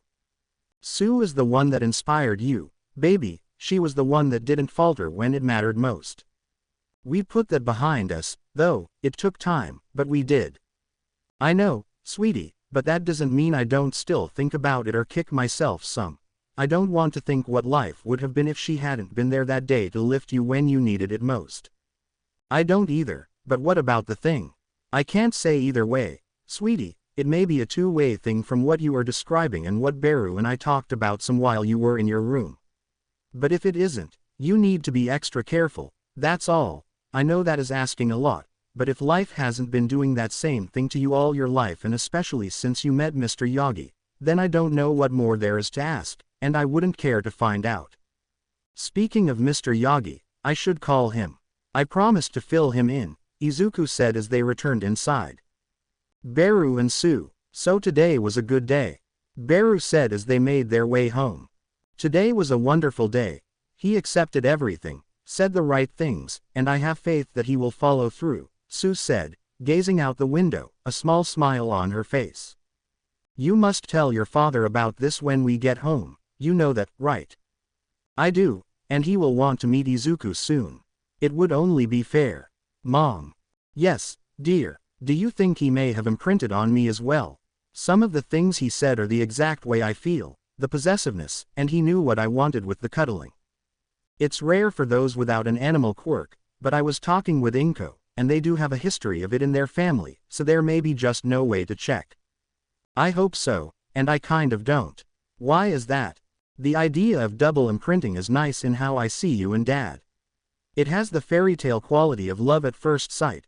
For me, I guess I saw him, and that was all. But if he didn't imprint, he would choose me instead of biology. Does that make any sense? The thought of the fairy tale is nice, but the fact that he chose you and will choose you over all others of his own free will makes you feel more special. Exactly, Sue said, fidgeting in her seat. Does that make me bad? No, Sue, it makes you a girl who wants to feel like the most important woman in her boyfriend's life. No matter who crosses his path, you outshine them all. Every woman or significant other wants to feel that way, who wouldn't? Either way, I will be happy. I have faith, Sue said, her gaze returning to the passing scenery. It may not always be perfect, but as long as we talk, it will be fine. Honesty and communication are key in any relationship, but since we are alone, we need to talk about birth control. Mom, Sue exclaimed, her face heating up to a beautiful shade of red. We aren't ready for that, she said, regardless of what her thoughts immediately drifted to. Beru smiled knowingly. I understand that, dear, you may say that, but your body will say otherwise if you are in an intimate position. Your mind will lose to your physical and primal desires, especially if he imprinted on you. You may also go into heat suddenly with the sudden life changes, so we need to address these issues before that happens. While the primal part of Sue's brain began to fill her head with highly inappropriate fantasies, her higher mind was able to drive home at least the point that rushing into such a thing would not be the wisest of ideas, and neither would be raising some tadpoles as they are training to be heroes. She would immediately be set back as the one giving birth, and then how would they financially support them? while her higher brain was in control for the moment. You were probably right, Mom, Tsu said. I don't want to ruin both of our futures because biology took over too soon. I will get you scheduled as soon as possible, but try to avoid being alone too much for now. I promise. The number one hero and his protege.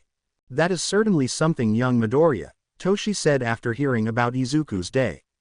The duo walked along the Takoba beach, seeing where Izuku had trained so hard to inherit One for All. It had become a special place for them. I saw others enjoying the beach, couples, friends, and families.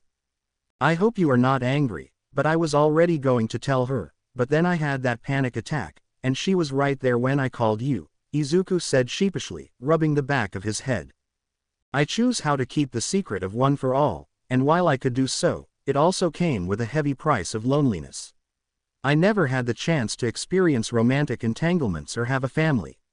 It was a sacrifice that I chose to bear, but that was how I decided to do it. One for All is your quirk now, how or whom you choose to share your secret with. It is hard enough to lie to friends. I couldn't imagine lying to someone you care so much about. It was something I didn't want even to try, and after she shared about the imprinting, it wouldn't have felt right. It's a phenomenon poorly understood outside of specific communities and for good reasons. It is something not widely talked about. I am sure that young Asui spoke truly when she told you, and with that being the case, there is no way she could betray you. As far as possible companions for life and heroics, you could not have done much better, my boy. I think so too, but carry the knowledge with the same respect you give One for All, cherish her and her feelings and the precious situation you find yourself in. I want to do right by her and by you. I have almost everything I could ever want and won't let it slip away without a fight. I want to be worthy of the gift you have bestowed upon me and of her. Izuku, I couldn't be prouder of not only the man I see you becoming but the hero you are growing into.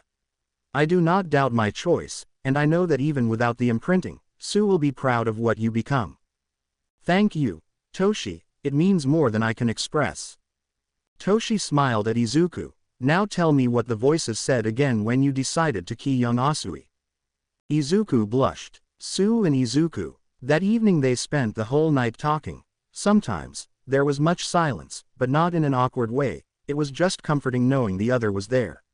It was a combination of two love-struck teenagers experiencing their first love and all that chaos that came with it and the quiet need to be near each other that had been the driving goal for them most of their lives. Each had dreamed of finding the other, some romantic spark, some magic to happen should that day ever come, and that day had come. There was a spark, magic, and every other adjective that could be assigned to it. Most would find it sickening, others clingy, but I was how life would be for them. Their grandchildren would make faces at how their grandparents would hold hands or steal keys, but that is a story for the future.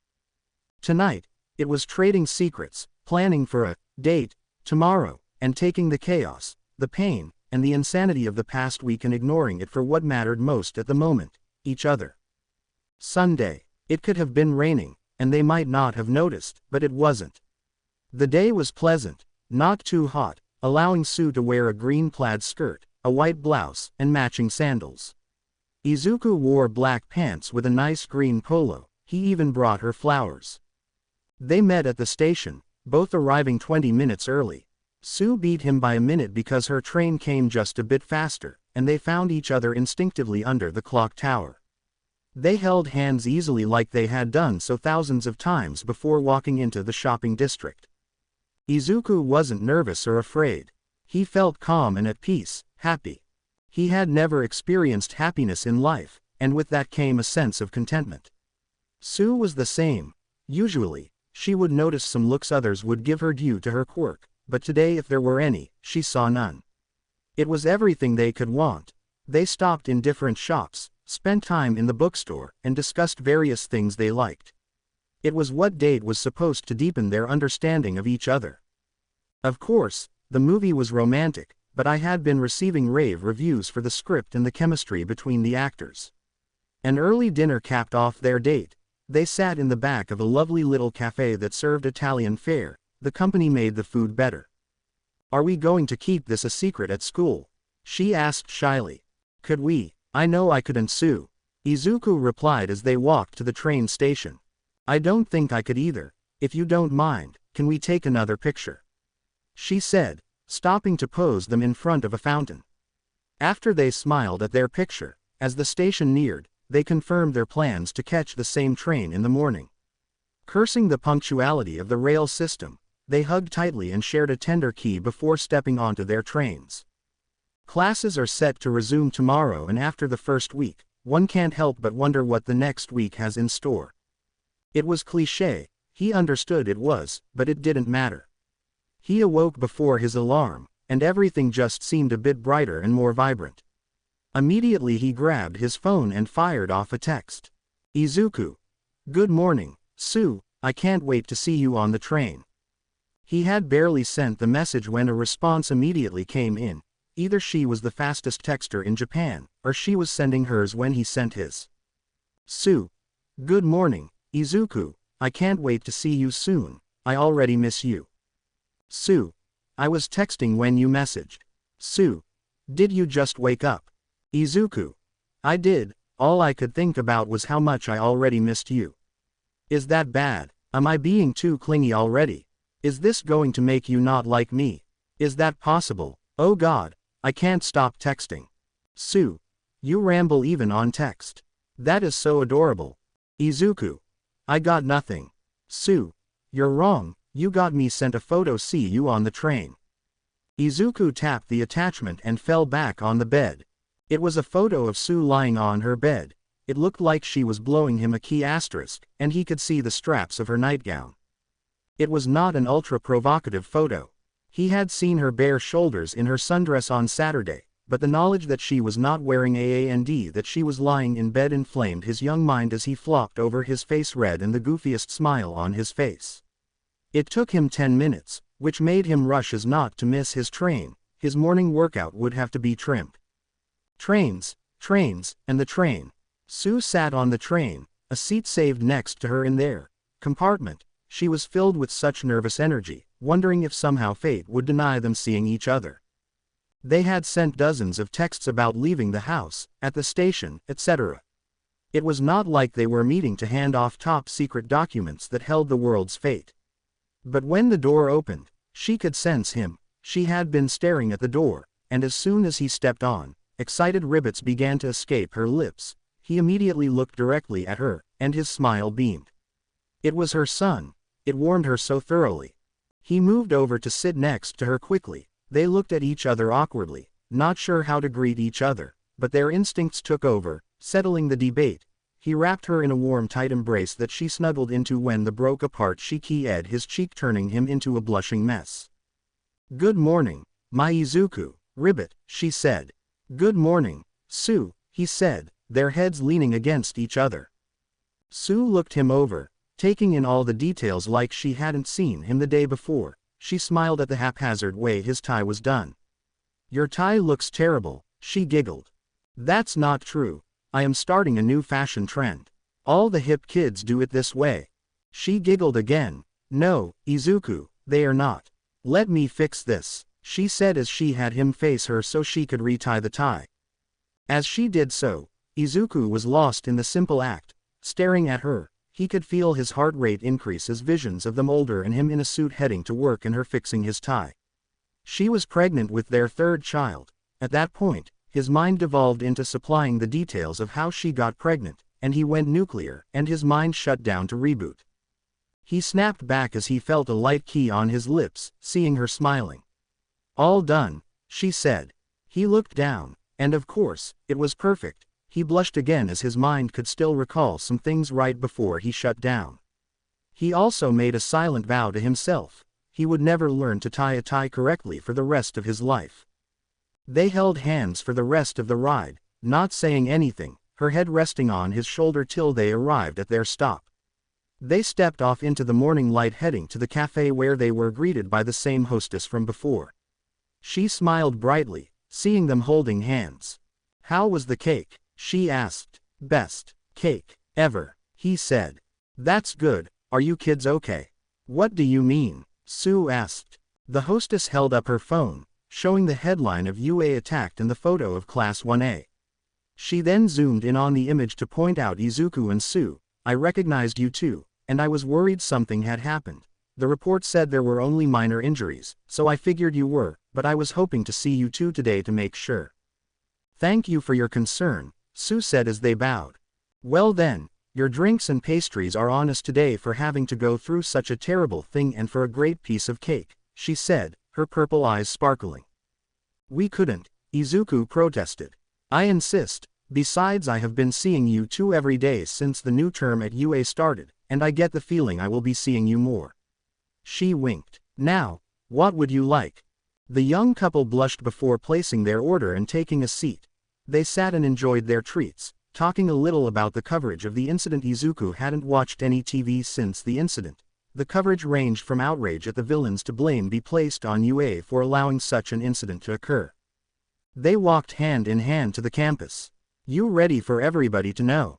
Izuku asked. Of course, I want them all to know that you belong to me now, she said with a smile. This is much more diplomatic than dropkicking everyone whom I feel gets too friendly, hero, though I may just dropkick Bakugo on a matter of principle. She said, her finger taping the side of her mouth, her head tilted to the side slightly. Ochako stepped off her train and had to fight the urge to run through the crowds. She wanted to hurry and see Izuku. They had talked some over the weekend, but she just wanted to double-check and see that he was okay. Some of the commuters on the train recognized her from the news coverage of the attack. Everyone was friendly enough to ask if she and her classmates were okay and tell her to keep her chin up and not to let this get her down.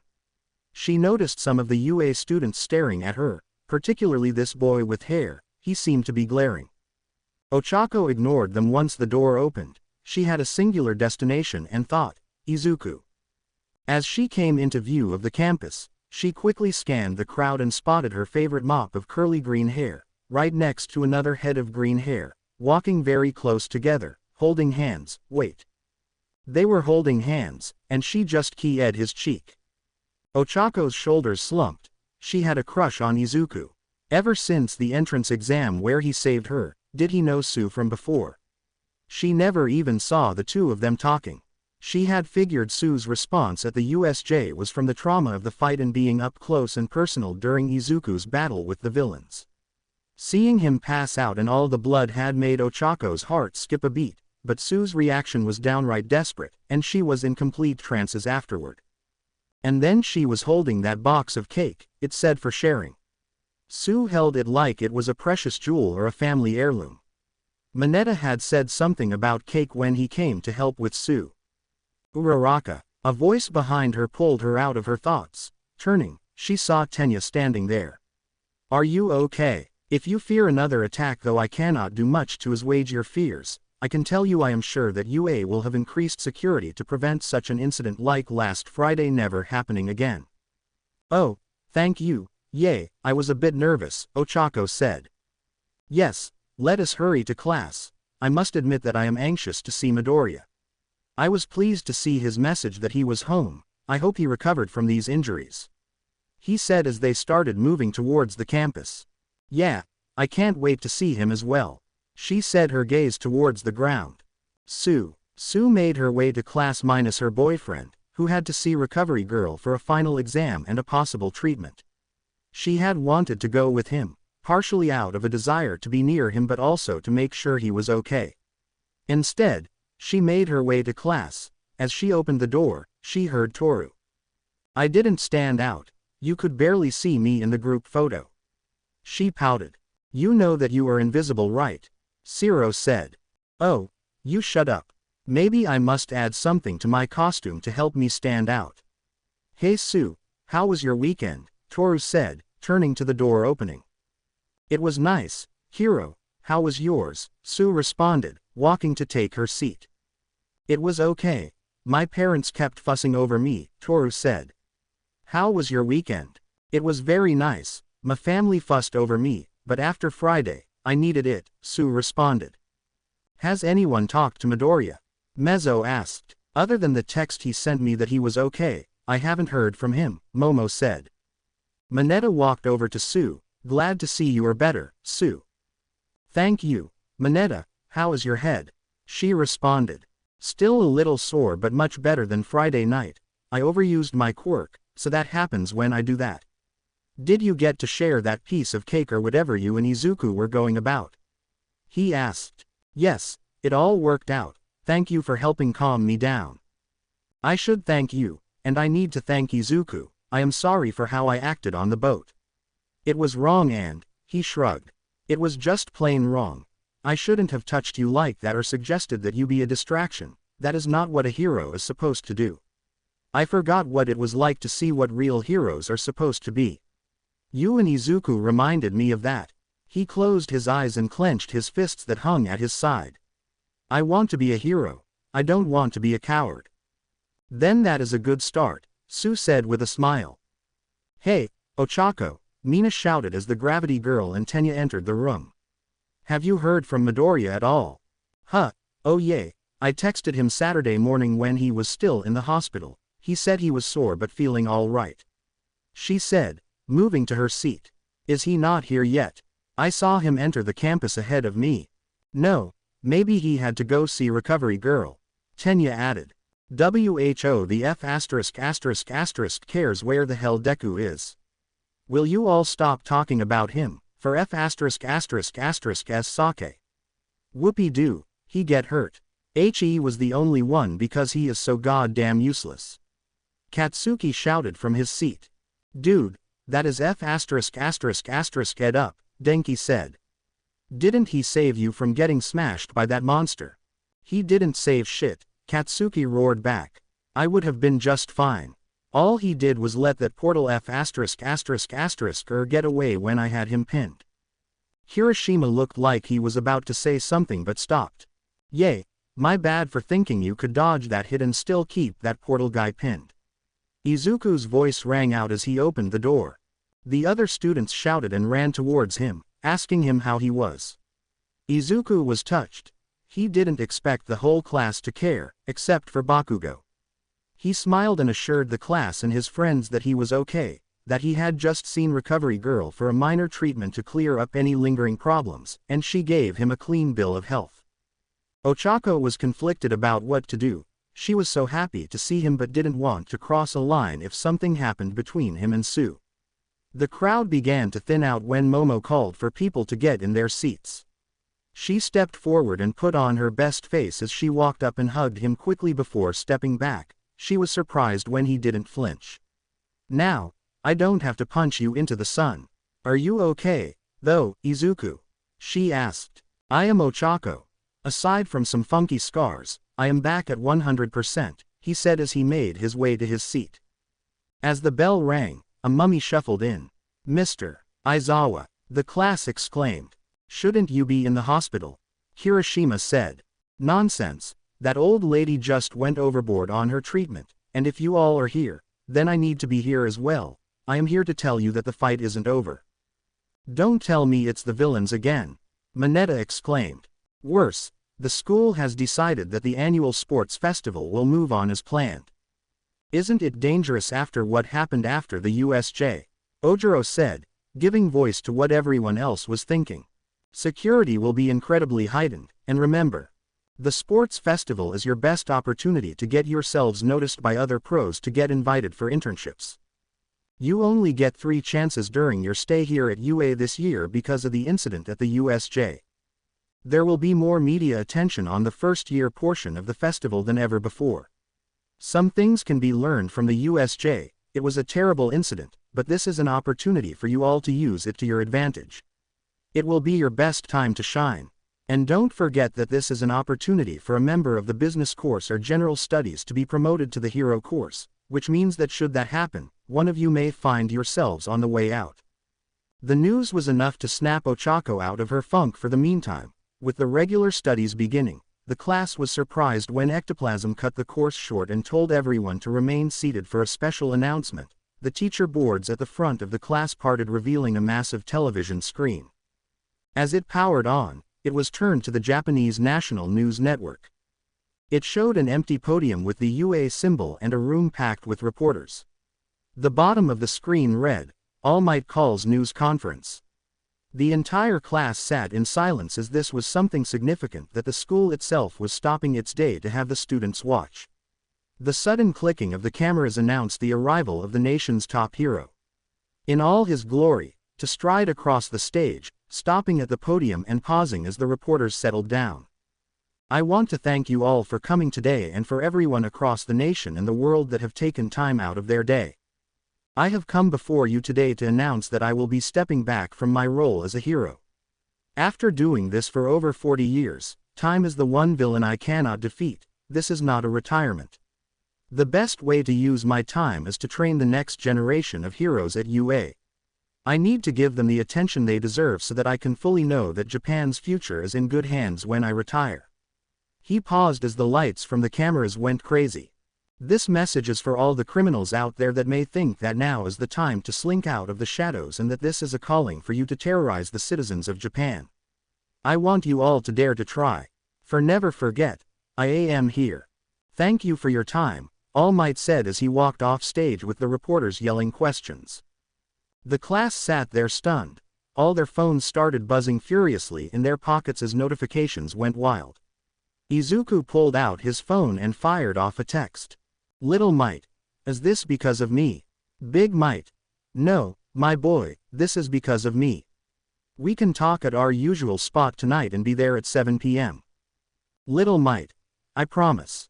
You okay, Izuku? Ochako asked. She knew that All Might was his favorite hero. Yay, Ochako, I'm fine, he has been doing this for so long. He said with a weak smile. And he is doing this for all of us, right? He noticed the class had gone quiet looking at him. As he glanced around, he saw Momo nod at him to encourage him to speak. Slowly Izuku stood. Listen, everybody, All Might is stepping back for us. All of us in the hero course are in this room and in 1B. He is doing this because he believes in us and thinks we have what it takes to not only hold the nation together in a few years but also move it forward. When the time does come for him to retire, it will be up to all of us to carry on for him. I know I am not the only one who is a huge fan of All Might here. While some of you crazy heads may have a different favorite hero, he added some levity. I'm looking at you, Ochako. Hey, I like All Might, the girl said, smiling. But 13 is better, that's all. She laughed. Hell no, it's all about Crimson Riot. Eijiro yelled out. I think Injinum is the best, Tenya said, smiling at Izuku. Are you all crazy? If it's not MT. Lady or Midnight, you all are blind, said Mineta. As more of the class called out their favorite heroes, they were all smiling. Izuku spoke up. I guess there are more crazy people than I thought in this class. He looked at every single one. The sports festival is our opportunity to show the world that the next generation of heroes is coming to carry the torch for All Might. It is our chance to show those bastards that attacked us at the USJ that we will not go away and to show the whole of the world that we are here. He punctuated the last part by throwing his fist into the air. The entire class followed suit, even Bakugo. The lunch bell rang soon after, and everyone started to head out. Izuku went to join Tsu when he felt a tug on his sleeve. Turning, he saw it was Ochako. Hey, Izuku, would you mind hanging back a minute? She said, fidgeting nervously. I need to talk to you, and it's kind of private. Of course, Ochako, he said. Go on without me, but save me a seat. Tsu gave him a questioning look but nodded as she headed off with Kyoka and Toru. Once the room was clear, he was confident that no one was hanging back. Is everything all right? No, but yes, but it's confusing. She said her anxiety was building. Are you and Tsu dating? Izuku breathed. Yes, we are. It happened over the weekend. Oh, I guessed as much. I saw the two of you this morning holding hands and stuff. Can I ask how it happened? She said, staring at the floor. We had met once a long time ago when we were 5. It greatly impacted me. I was very surprised when I saw her here, then we realized it at the USJ with all the chaos. She came over, we talked, and confessed that we both had feelings for each other. I never stood a chance then, she said. What? He said. He couldn't keep his voice from sounding shocked. I have had a crush on you, Izuku, since the entrance exam. I know I shouldn't say anything, but I just wanted to tell you. I am not trying to make you choose between Sue and me. I didn't want to hold on to my feelings and mess up our friendship. I still want to be friends with you. You are an amazing guy, and that speech you gave after All Might's news conference was great. But I didn't want to keep this all inside and run the risk of ruining everything. Can I ask one thing? Sure, he said, slightly stunned from being confessed to for the second time in just a few days. He felt bad that she felt that way if he was honest with himself and he didn't have his connection with Sue or had never met her till UA. Okako was nice and the kind of girl he could fall for, but his heart already belonged to Sue, and honestly none could compare to her. I wanted to hug you when I saw you were okay this morning. I was really worried about you after the USJ, but I didn't know if you were okay and stuff. He could see her wiping away tears. He stepped forward and pulled her in for a tight hug. I am okay, Ochako. And I am sorry that I can't return your feelings, and I hope we can still be friends. You are the first real friend I have ever had, and I would hate to lose you. Ochako was surprised by his gesture. As his words drifted to her ears, it reaffirmed how great of a person she thought he was. I promise I will always be your friend, and I want to be friends with Sue, but it will take time. Feelings just don't disappear. No, they don't, Ochako, but we have time to work it all out. She stepped back from the embrace and gave him a small smile. Now, let's go to lunch before I get you in trouble with your girlfriend, or Mina and Toru start to gossip more than they already have. She lightly punched his arm. That was a good speech today. It got me fired up for the sports festival. I want to do my best. She grabbed her bag so they could leave. I never asked why you want to be a hero, he said, following her lead. She blushed and fidgeted. You will probably think less of me, but it's for the money. The money, he said. Ochako didn't strike him as materialistic, so he was confused. I want to help people and be a role model as well, but my parents run a small construction company, and things have always been tight. They wouldn't let me help at the jobs or even go to school so I could get licensed to do so. Right, with your quirk, the need for heavy equipment would be almost nothing, and you could save them so much money. He said, smacking his fist into his palm. Exactly, she said excitedly, but they wouldn't have it. They wanted me to chase my dream of being a hero, even now with tuition and books. They even got me a small apartment to live in because I live so far away, I couldn't commute. They have and are sacrificing so much for me that I want to take care of them so they don't have to work anymore. My big dream is to send them on a vacation to Hawaii. That is awesome, Ochako, he said. There is nothing wrong with wanting to earn money to take care of those we love. I want to save everyone I can with a smile, but I also want to take care of my mom so she can relax. As long as you aren't just motivated to make all the money and hoard it like a dragon or something. Fear the dreaded dragon, Ochako. She snarled, contorting her face. Izuku was stunned. They just stopped moving and were looking at each other and busted into laughter as they turned the corner to enter the cafeteria. People turned and looked at the two cackling like a pair of crazy people. But let's do our best. Izuku, I want to meet you in the finals so the world knows we are here. Sounds good, but I must face the dragon, Ochako. I am out. It is not worth my life. The two started laughing again as they went to collect their lunch. The girls of 1A. The trio started walking down the hall, but Kyoka noticed the look Sue had given Izuku, and on the way out, her curiosity was running wild. Thankfully, the art of distraction was provided by Toru and Mina, who had joined them. I wonder if there is a love confession going on, Mina said coyly, wiggling her eyebrows. That would be sweet, but to do it in the classroom. Toru said, I was always liked behind the gym or some other secluded spot. Just how many love confessions have you given? Kyoka said, earning a giggle from Momo. 2, Toru answered quickly. The first one was terrible, like evacuating the city. The second one went well. We dated for like 2 months, but he wasn't who I thought he was, so I bumped him. Harsh girl, Mina said. I have only given one, but it was like the first year of middle school, so it didn't count. Don't look over here, Kyoka said, putting her hands up. I never went to school until now, so I have never given or received a love confession, Momo said. Do you think that Ochako is confessing to Izuku? Everyone has a type, Mina said. He is kind of plain, but he seems nice. Kyoka saw Sue's eyebrow twitch. What about you, Sue? She said, nudging the frog girl. I have only confessed to one person, Hiro, she said. And he is my boyfriend, so I guess I am one for one. Wait, Mina said, shocked. You have a boyfriend?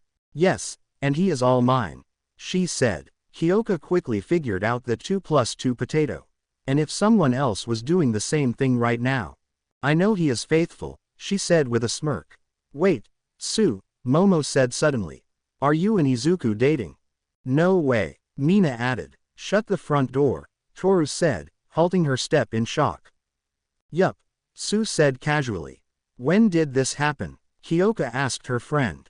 This weekend, on Saturday to be exact, we went on a date Sunday, and it was great, Sue said wistfully. We met once when we were 5, and I could never get him out of my head. I thought he didn't remember, but then he said something at the USJ, and then one thing led to another. You, and Midoriya, Mina said as they entered the cafeteria. Sue just laughed as she grabbed a tray. Yes, me and Izuku. Kyoka knew there was something more but didn't want to bring it up with the present company. Once they sat down with their food, Mina and Toru leaned in. Okay, give us all the details. Sue blushed. So I talked to him on Friday night, and I think he was on painkillers or something because he was a little loopy. I asked him how long he knew I was the girl from the river where we first met, and he told me he knew the first day and that he could never forget because I was too beautiful. I thought I was hearing things, and then he said it again. Ah, the girls said in unison. His mom invited me and my mom over so I could share that piece of cake with him. I know it was silly, but if I could do that, I felt everything would be okay. So we went over there and asked him if he meant it. He said it was all true and that he had always thought about me since that day when we were kids, and he showed me pictures he drew. Sue looked off for a minute.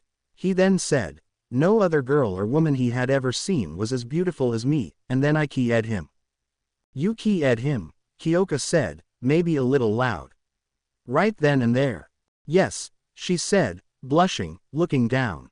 We may have gotten caught by our moms. This caused the girls to burst out into laughter. Soon, congratulations were being thrown around as they settled into asking Sue about their date on Sunday. When the Ochako and Izuku entered, their laughter drew attention, but the two didn't notice before grabbing their food. Ochako came and sat at the table with the girls as Izuku was forced to sit with some of the guys from class. Did I miss anything? She said, taking her seat. Sue and Izuku are dating, Mina said proudly. Yeah, he told me in the classroom, but I had already figured it out. She said, taking a bit of her food. I saw her key his cheek this morning before school, and they held hands. So, what did you want to talk to him about? Toru asked. I wanted to make sure that he was okay. I was really worried about him after the USJ. She said, I am happy for you, Sue, he is a great person. Thank you, Ochako, Sue said. I know you two are friends. I hope we can also be friends. I would like that, Ochako said. The boys of 1A. Sit with us, Izuku, Mineta called as Ochako took the last seat with the girls. Izuku smiled and took a seat. Glad to see that you are doing good. Yeah, man, that was some manly stuff at the USJ, Eijiro said. Hey Izuku, what black stuff you fired to yank that hand guy around? Shiro added. I don't know, he said. It just happened. He rolled his sleeve to show them the scars. I haven't tried to do it again. Recovery girl can be super scary. Midoriya, Fumikage said, calling his attention. I wanted to thank you for your speech after All Might's announcement. I like it. I am sure most of the others hold All Might in high regard, and the news of his stepping back was quite unexpected and troublesome, especially after the USJ.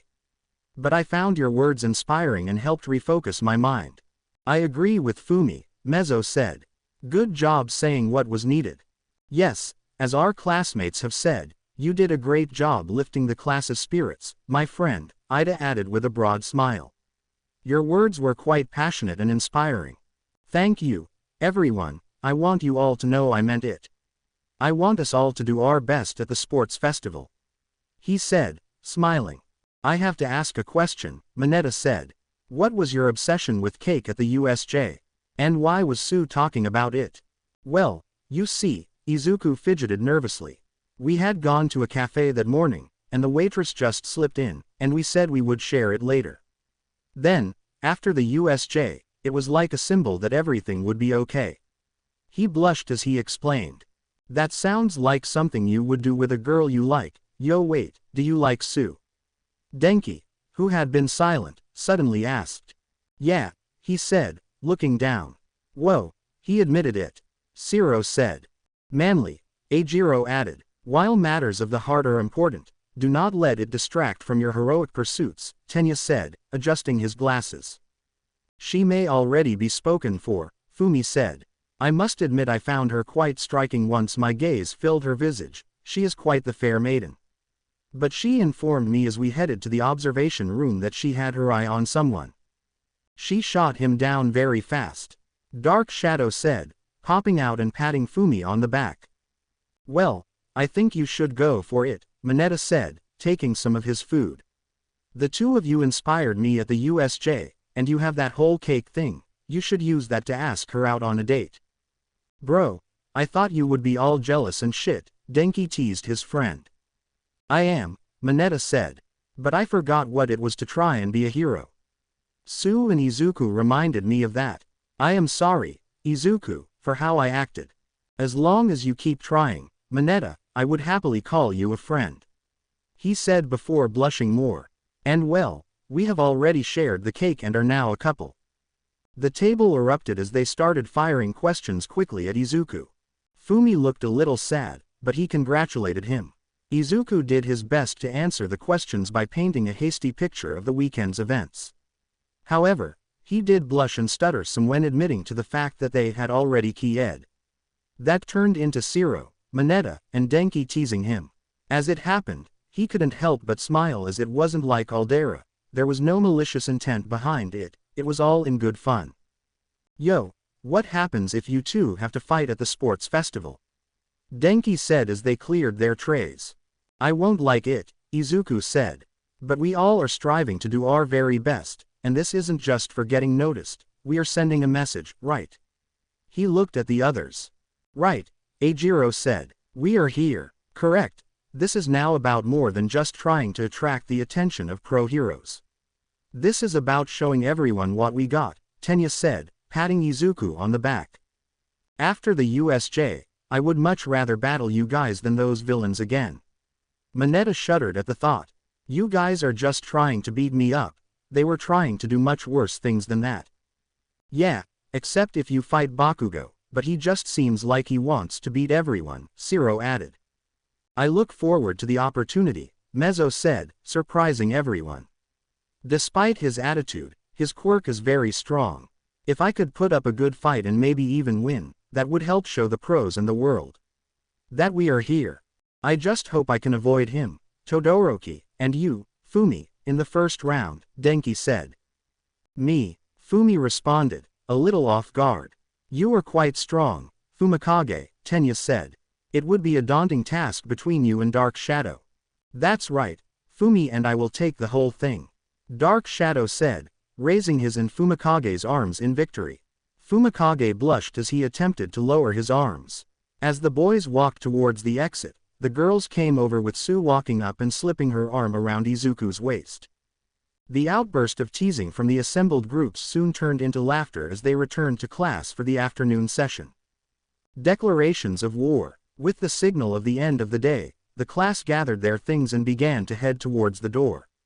Ochako opened the door to find the hallway full of students looking at them. Excuse me, she said. Can we help you with something? What is going on, Ochako? Izuku said, walking up behind her. Seeing the assembled group, he gently touched her shoulder and pulled her behind him. Your class 1B, he said to one group before turning to the other, I assume you are in the general studies course. What are they here for? Ochako asked. The sports festival, Izuku said calmly. he hadn't noticed that Bakugo came up and took a position on his right side. They are here to scout out the competition. Bakugo growled. Yes, with all this talk of Class 1A and their hogging of the spotlight, we wanted to see what all the fuss was about. And I must say I am not impressed. A young man of average height with slick blonde hair, which got shorter the further down his head, styled so that it's parted to the right, his bangs left hanging over his right eye. Periwinkle blue eyes, a contemptuous smirk, and a slight head tilt added to a look of disdain he was giving 1A. Yeah, you think because you beat up some D-list villains that you are all hot shit. A young man with messy gray hair that reaches his chin and black eyes with thick, jagged tan eyelashes that tilt inwards. This mother, Bakugo didn't get to finish that statement as Izuku turned to him. Give me a minute before you blow them off the planet. Fine, only because you know I can do it, he said with a tongue click. Such arrogance, the exclaimed. Irony seemed lost on him. Know this.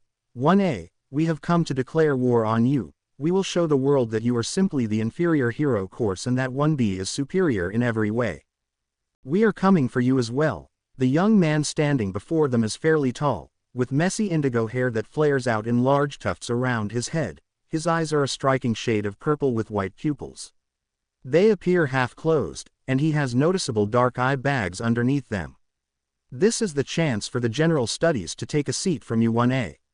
This is war. 30 seconds, Bakugo whispered. Are both of you done? Izuku said, stepping forward, his tone took his classmates back. We all heard All Might's announcement today, right? He waited for those in the hall to acknowledge him. You can come here and make all the declarations of war, or that you are going to come to take our seats or whatever, but it won't matter in the end. 1B, who said you were inferior? Not us. General Studies, we welcome you to come try and take our seats. We fought to get into them, and you can bet we will fight to keep them. He took another step out of the class, Bakugo, Ochako, Tsuyu, and Mineta coming out with him. We have no intention of surrendering our spots to anyone. All Might is stepping back for all of us because he believes in all of us. This is all of our opportunities, I mean everyone. 1A, 1B, support course, general studies, business course for all of us to show the world that we are here, not I am here but we. He stepped out, and more of his class filed out behind him. Declare your war. Declare whatever you want. He took another step. All of 1A was not in the hall.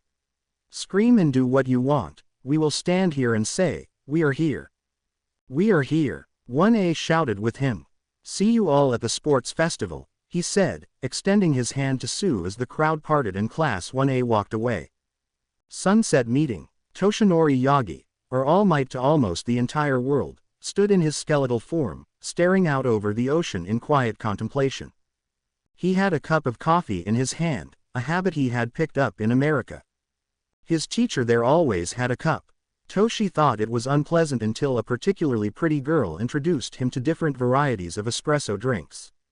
Soon, the coffee had a different taste, a different aroma, if you will. She was sweet, gorgeous, and so very tender. Sarah was everything he could have dreamed of, but she didn't want him to be a hero. That was the first hard choice that led him to where he now stood.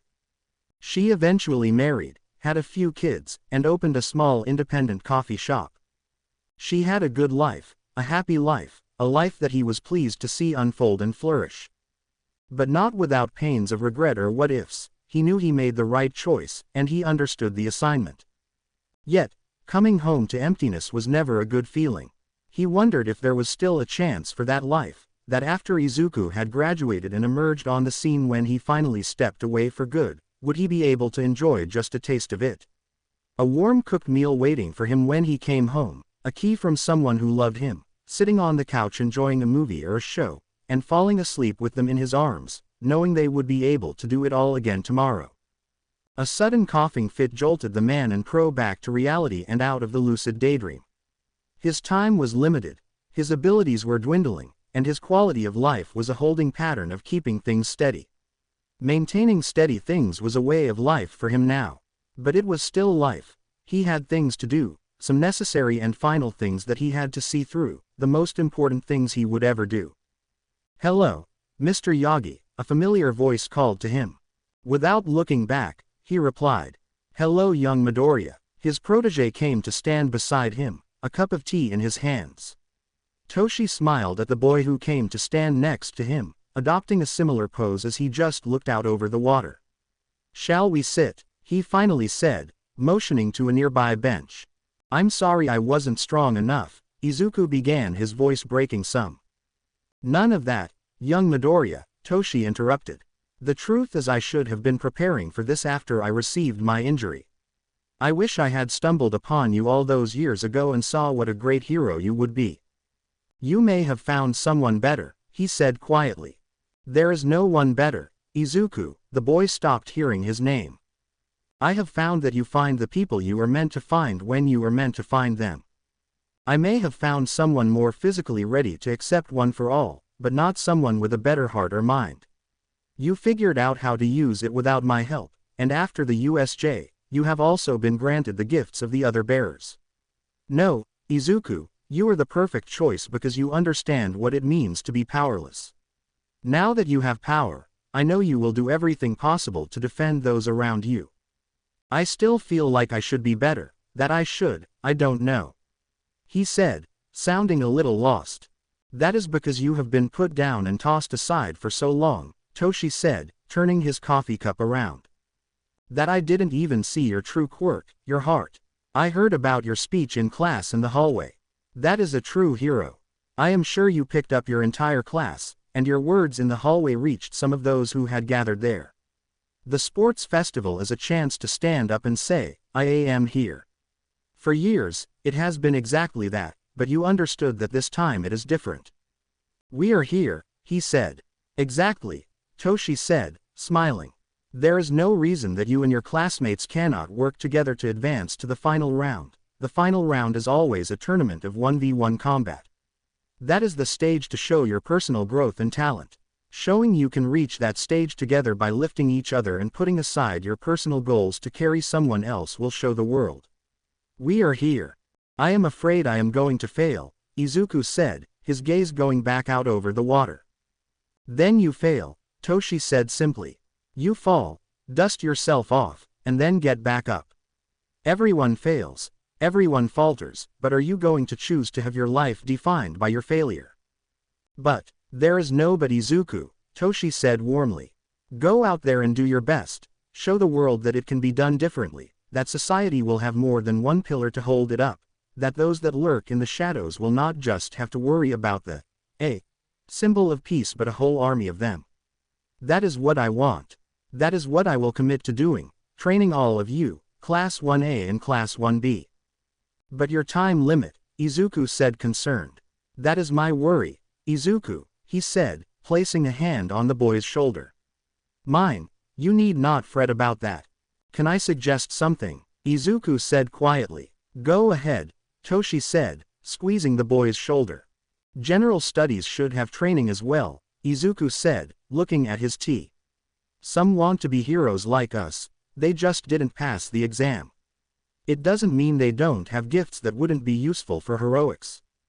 "How would you do it?" Toshi said, curious about how his protege would respond.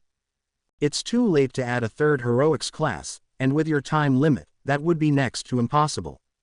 But I would offer an after-school class club where anyone could come to get weight training, basic combat, and quirk training. There also would need to be an extra class they could take for heroic law and application. I would propose to Nezu that there be a new course next year, like 1C, for those looking to go into heroics where they still get some of what the primary hero class gets regarding training. Maybe you could put together a general workout guide for people to offer guidance without physically being there. You could adapt them to a more personal one the longer they are in the club. They could send you whatever you need so you can help direct them. Maybe hero classification could be a possibility. Not everyone can be a combat hero, but someone with a specialized quirk can be certified and given a license to be called in during emergencies. But they would need combat training, maybe a cross between a hero and law enforcement. Something to help bridge that gap instead of being either this or that, they could be the bridge between both. There are so many uses for different quirks that just shutting the door on people seems like a waste of talent, and you should never waste talent. Izuku had started his reply coherently before quickly decaying into a muttering mess. Toshi smiled fondly at him. This was just who Izuku was, making the number one hero confident in his choice. The ideas that would flow out of Izuku were amazing. Toshi knew he needed to teach him how to harness this ability and talent, and he knew who he had to talk to. He had a meeting with him later that evening. He had already reached out to his sensei before the news conference. He shuddered at the hell that would be unleashed upon the students, but he was serious about teaching them, giving them the absolute best chance. He was going to do all he could make sure they succeeded, and he was going to start cashing in some favors earned over a lifetime of heroics. Breath, Izuku, he said, gently snapping his protege out of his ramble. He had a hearty chuckle as Izuku started blushing and looking at his tea earnestly. Those are great ideas, my boy. Now get on home. A leader doesn't only spout a pretty speech and leave. They have to put a plan of action together. I won't let you down, Izuku said, the fire and passion coming to his voice. When it is all over, not only will we say we are here, I will show the whole world that I am here. Toshi watched with pride as Izuku took his leave. He could hear the boy thinking about plans and things he could present to his class. The number one hero felt a warmth in his chest that seemed to lighten his burden while watching the boy leave. I never had a child of my own, but if I ever did, I hope they were just a fraction as wonderful as you are, Izuku. He whispered into the night air. He pulled out his phone and dialed. Toshi, it has been years, a strong, steady voice rang out. I saw the press conference. I was going to call you in a few days. I figured you would be busy. I appreciate that, Abel, Toshi said. I am calling because I need your and Isabel's help. Well, we have both been retired for a while now, but I still have contacts in the Department of Heroics. Why didn't you call Star? She may be able to help you more than I can. Abel said. It's not that kind of help, Toshi replied lightly. I would like you two to help me train my current crop of students, and I would like Izzy to help teach me how to teach. We have our teaching licenses still, but I don't know if that would translate to Japan. He replied. I will get it sorted out, but I need you, old friend. I need you both, Toshi said with a sad note. Then we will be there. I will talk to Izzy when she gets home. She and Rachel are out tonight, Abel said. Give Rachel and all of them my love. I will see you soon, Toshi said, ending the call.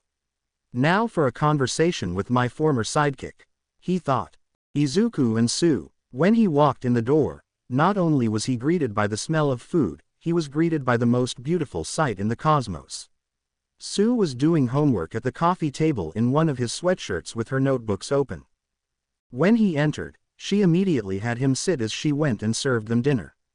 Inko was out for the evening, and Tsuyu had insisted on coming home with him in case his conversation with All Might didn't go well. She had them stop by the local store so she could cook for him. The image of her in an apron as he left for his meeting was forever burned into his memory, quickly accompanied by the nice, hearty nabe being set in front of him. A fish soup that was chock full of mushrooms, fish, shrimp, noodles, and vegetables. He could feel the anticipation from her as he brought the spoon to his lips. She could feel the way it washed over him and the happiness swell. Tsuyu, this is wonderful, he said, taking a fish bite. Tsuyu, I mean, this is just amazing. He dug in for another bite. Tsuyu smiled broadly before she took a bite. Hearing the satisfied sounds of her mate eating just did things to her. Izuku listened to her little happy ribbits and saw her lightly moving in her seat in happiness, and he could feel it in his soul. It was a beautiful dinner. Izuku did the dishes as Tsuyu packed up a bowl for Inko to heat and eat. When she came home, she just watched him move about the kitchen. She waited till he finished, and she collected her reward. He had just finished washing the dishes and turned to face her. Leaning back against the sink, she glided over and wrapped her arms around his neck, pulling him into a tender but passionate kiss. It left them both a little breathless as they broke apart. The whispered words of love from each were music to the other's ears. Tsuyu took his hand and pulled him to the coffee table to finish their homework. Once done, she climbed into his lap, and they lost themselves in each other's kiss. Tenderness and passion, Fire and electricity, hands tangled in hair, arms wrapped around each other. Tongues danced, nibbles upon necks, rivets, and light beeps filled them. Her phone ringing, letting her know her father was downstairs, pulled them sadly back into the real world. I like that, Sue said. I want to do that more. Which part? He said. All of it. Cooking for you, doing homework, keying you, Sue said, lightly keying his lips. I will dream of you and miss you till tomorrow. She stood, ensuring she looked okay, before heading towards the door. I am enacting girlfriend privileges and now claim this sweatshirt as mine. He went and stopped her from leaving quite yet and keyed her tenderly, careful not to let their teenage hormones take over. As long as I get to do that daily, you can take anything you want. He whispered as he opened the door. I'll remember that, she said, blushing as she walked out. It was strange feeling her leave, the distance getting farther between them. It was not pleasant. One they both knew would only be temporary, but still. Of course, as soon as she got home and was able to, she called him, and they talked until they fell asleep. After all, they were two teenagers in love. Plans. Izuku was walking towards class when he found Mr. Aizawa standing outside the room, leaning against the wall. Come here, Mr. Midoriya. Izuku suddenly panicked when a parent or teacher wanted to talk to you. Coupled with that, Mr. Aizawa seemed alert and awake. No sleeping bag was in sight. Yes, sensei, Izuku said, cursing the slight voice crack. That was quite the interesting speech you gave not only in class but also in the hallway after class, Aizawa began, raising an eyebrow. Do you have a follow-up plan, or are you just talk? I have a plan, Izuku said confidently. I am not sure everyone will follow it, but I have a plan. Good, now go convince your classmates to follow you, he said, pointing to the door as the bell rang. The class turned when the door opened, and they saw Aizawa and Izuku walk in. Their curiosity piqued when their teacher stood by the door as Izuku went to the podium at the front of the class. Momo rose from her seat and went to stand behind him, off to the side. I support you, she whispered, making him smile. He took a deep breath. Yesterday was not just talk after All Might's announcement or when those other classes came and called us out. This sports festival is about more than personal glory. It is our chance to say that we are here. Every year, the first two events are either some race or a team event. There is always a team event if not two. The final event is a tournament, a one-on-one fight to declare a single winner. I want us all to work together to reach that final stage. I don't need any damn help. Bakugo roared. No one said you did, Izuku replied, keeping calm. I am not saying any of you do. What I am saying is this is our opportunity to show that the next generation can and will work together to uphold what All Might and others have shouldered for so long. The first events will allow us to work together and show our flexibility and teamwork. The third event is where we can show our abilities as we fight to stand on top of that podium. What are you proposing? Denki asked. I would like us to train together and learn how to work as teams to destroy those that stood outside our class yesterday. I want to show them what it means to be a team and work towards the same goal. We all want to be heroes, yes. The class nodded. We all have our reasons. They nodded again. But we all want to do it to make the world better and things safer, correct? The class nodded. But won't training together mean we learn each other's weaknesses? Ida called out. Yes, he said flatly, but that is inevitable. Once we get more heroic classes together, that will happen anyway. And I am sure there will be team-ups in future heroic classes. Why not learn how to work together sooner? Shoto stood up. Aside from myself, I believe you are the strongest in the class, and I want to defeat you to show that I am stronger than you. What the hell did you just say, icy hot? Bakugo growled. That's nice, Todoroki. Do you want to defeat me in a team exercise because I know I sure as hell won't lose to you in a race? How do you want to prove that idea you have of superiority? Do you want to do it one-on-one where there will be no doubt? The same goes for you, Bakugo, a team where some will say that it was who you had around you that granted the victory or where there can be no doubt that you won. I don't want any doubt in yours. These extras, or anyone else. Who the best is when I beat your ass, and same goes for you, icy hot. He spat. Shoto thought about it, I want no doubt. That is what I expected, he said, grabbing both sides of the podium. What about the rest of you? I am offering for all of us to prove to the world that the next generation is not like any generation that came before it, and the opportunity for all of us to shine.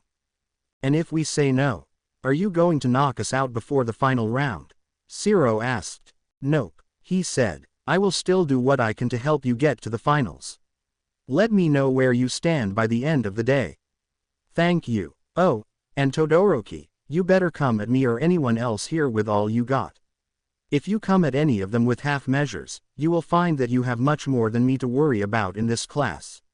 He went to his seat, but Momo stopped him. I am with you, she said. I would much rather fall by the wayside with a friend than stand on the mountaintop alone. Friend, he said. Friend, she replied firmly. Of course, you can count on me, hero, Tsu called out. You shall not escape the dragon so easily, Izuku. I'm in, Ochako said from her seat. I believe that you are the right person to lead this class, and you have proven my faith was well placed, Ida said, standing up. I am with you, my friend. You and Tsu inspired me to be better than I was, Mineta said, climbing onto this desk. I will follow you guys into any battle. Dude, manly as F***. Eiji said, count me in. I hate training alone, Toru called out. If Eiji is in, then count me in, too, Mina added, smiling. Horn buddies for life. Soon, the rest of the class chimed in with their agreement. Izuku looked to Shoto and Bakugo. I will join just so I can ensure your defeat in the finals, Shoto said, standing up as well. I am doing it just to make sure you aren't trying to pull a fast one behind my back. Very good class. Now that you have all made your decision, I expect you all to follow through, Aizawa said, taking his spot at the front. A little bit of incentive for you all. If all of you make it to the finals, you will get no homework for a week, and I will buy pizza for everyone. The class started cheering. 2 weeks. The students got a chuckle when they walked into heroics class, and standing there was an older man with a cane. When All Might wished them well and vacated the area, they began to worry. 15 minutes later, they were sure that an Oni had been unleashed.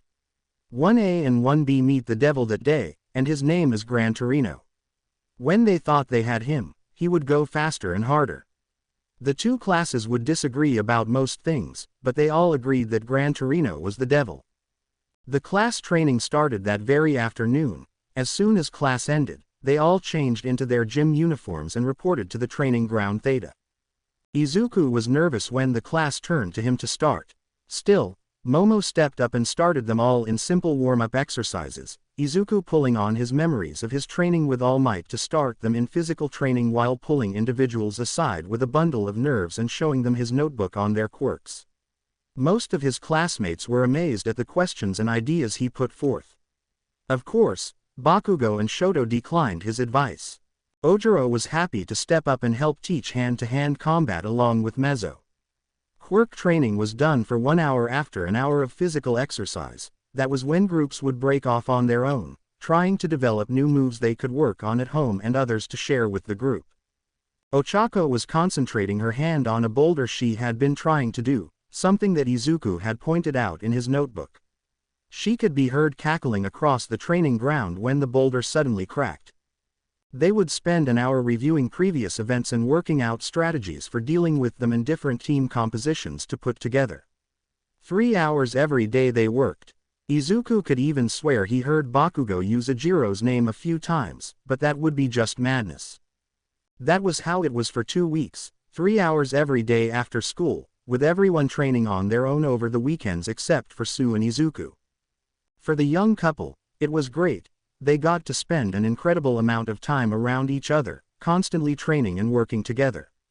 With their bond, it was easy for them to learn how to move as a team, and the rewards of Key S were a great motivator.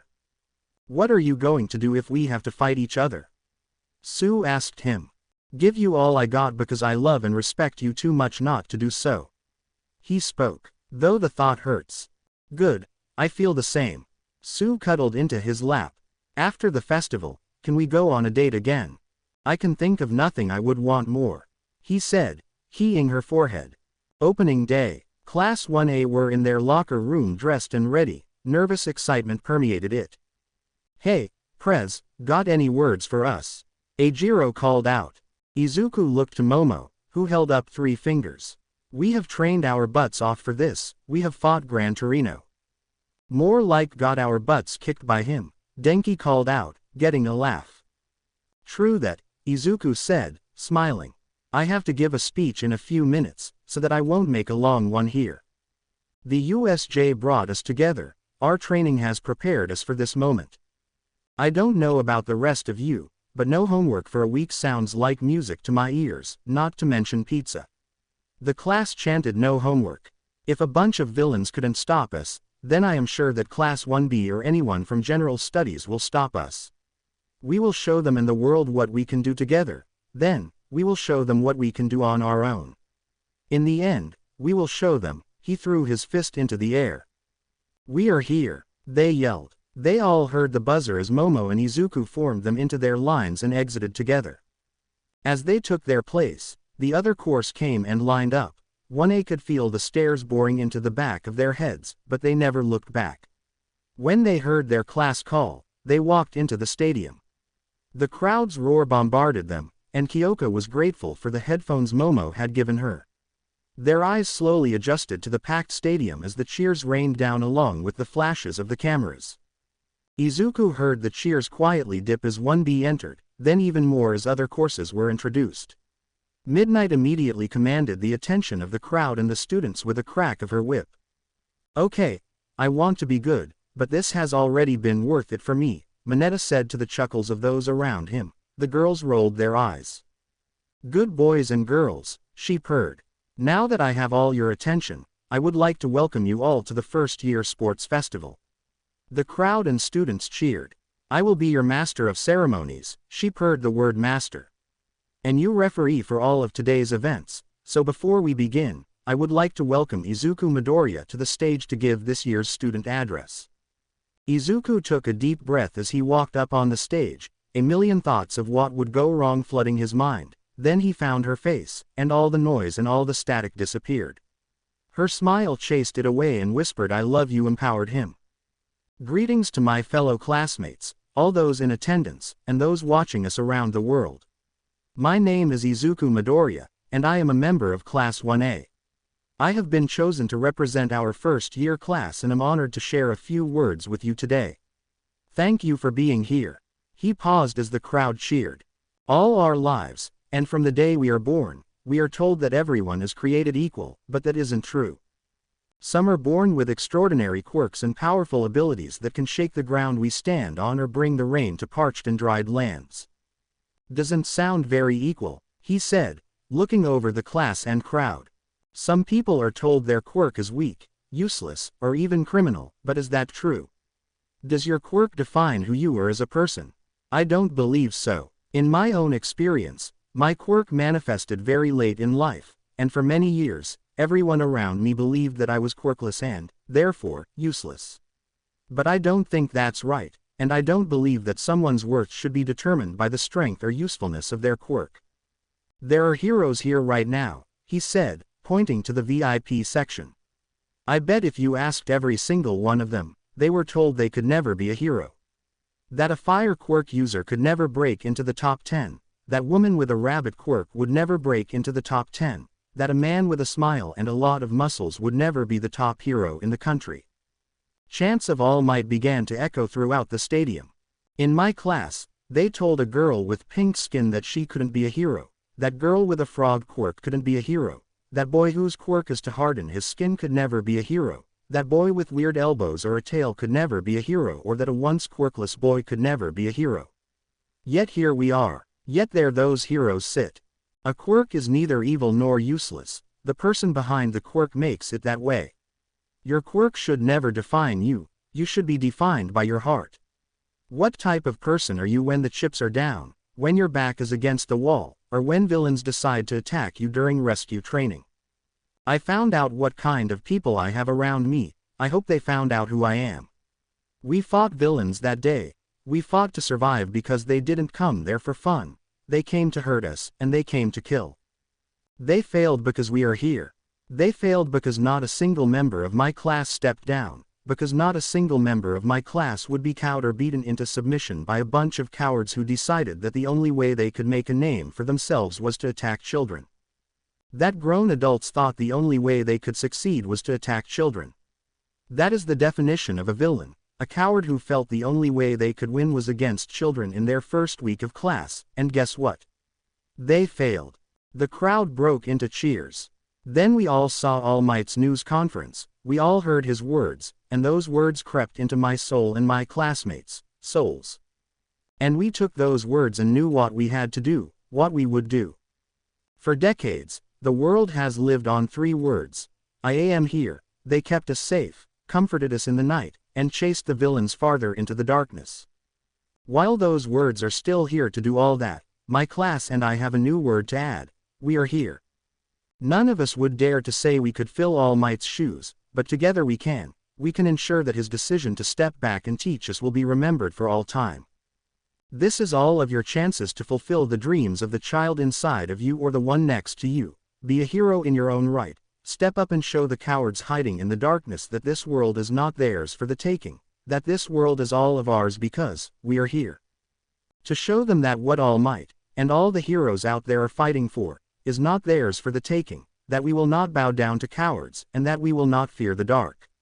I am Izuku Midoriya of Class 1A, and we are here. His class called it out with him, as did a large portion of the stadium. The other courses were stunned, some questioning their actions. All Might sat back in his seat and smiled. Inko wiped away the tears. In a dive bar, a television crumbled to dust, and a girl with messy hair in buns giggled in excitement. Midnight took the stage, such youth, vigor, passion. Now let us see how that translates into our first challenge, the obstacle course. To be continued. I hope you enjoyed this story. Also remember to subscribe and like this video. See you in the next video.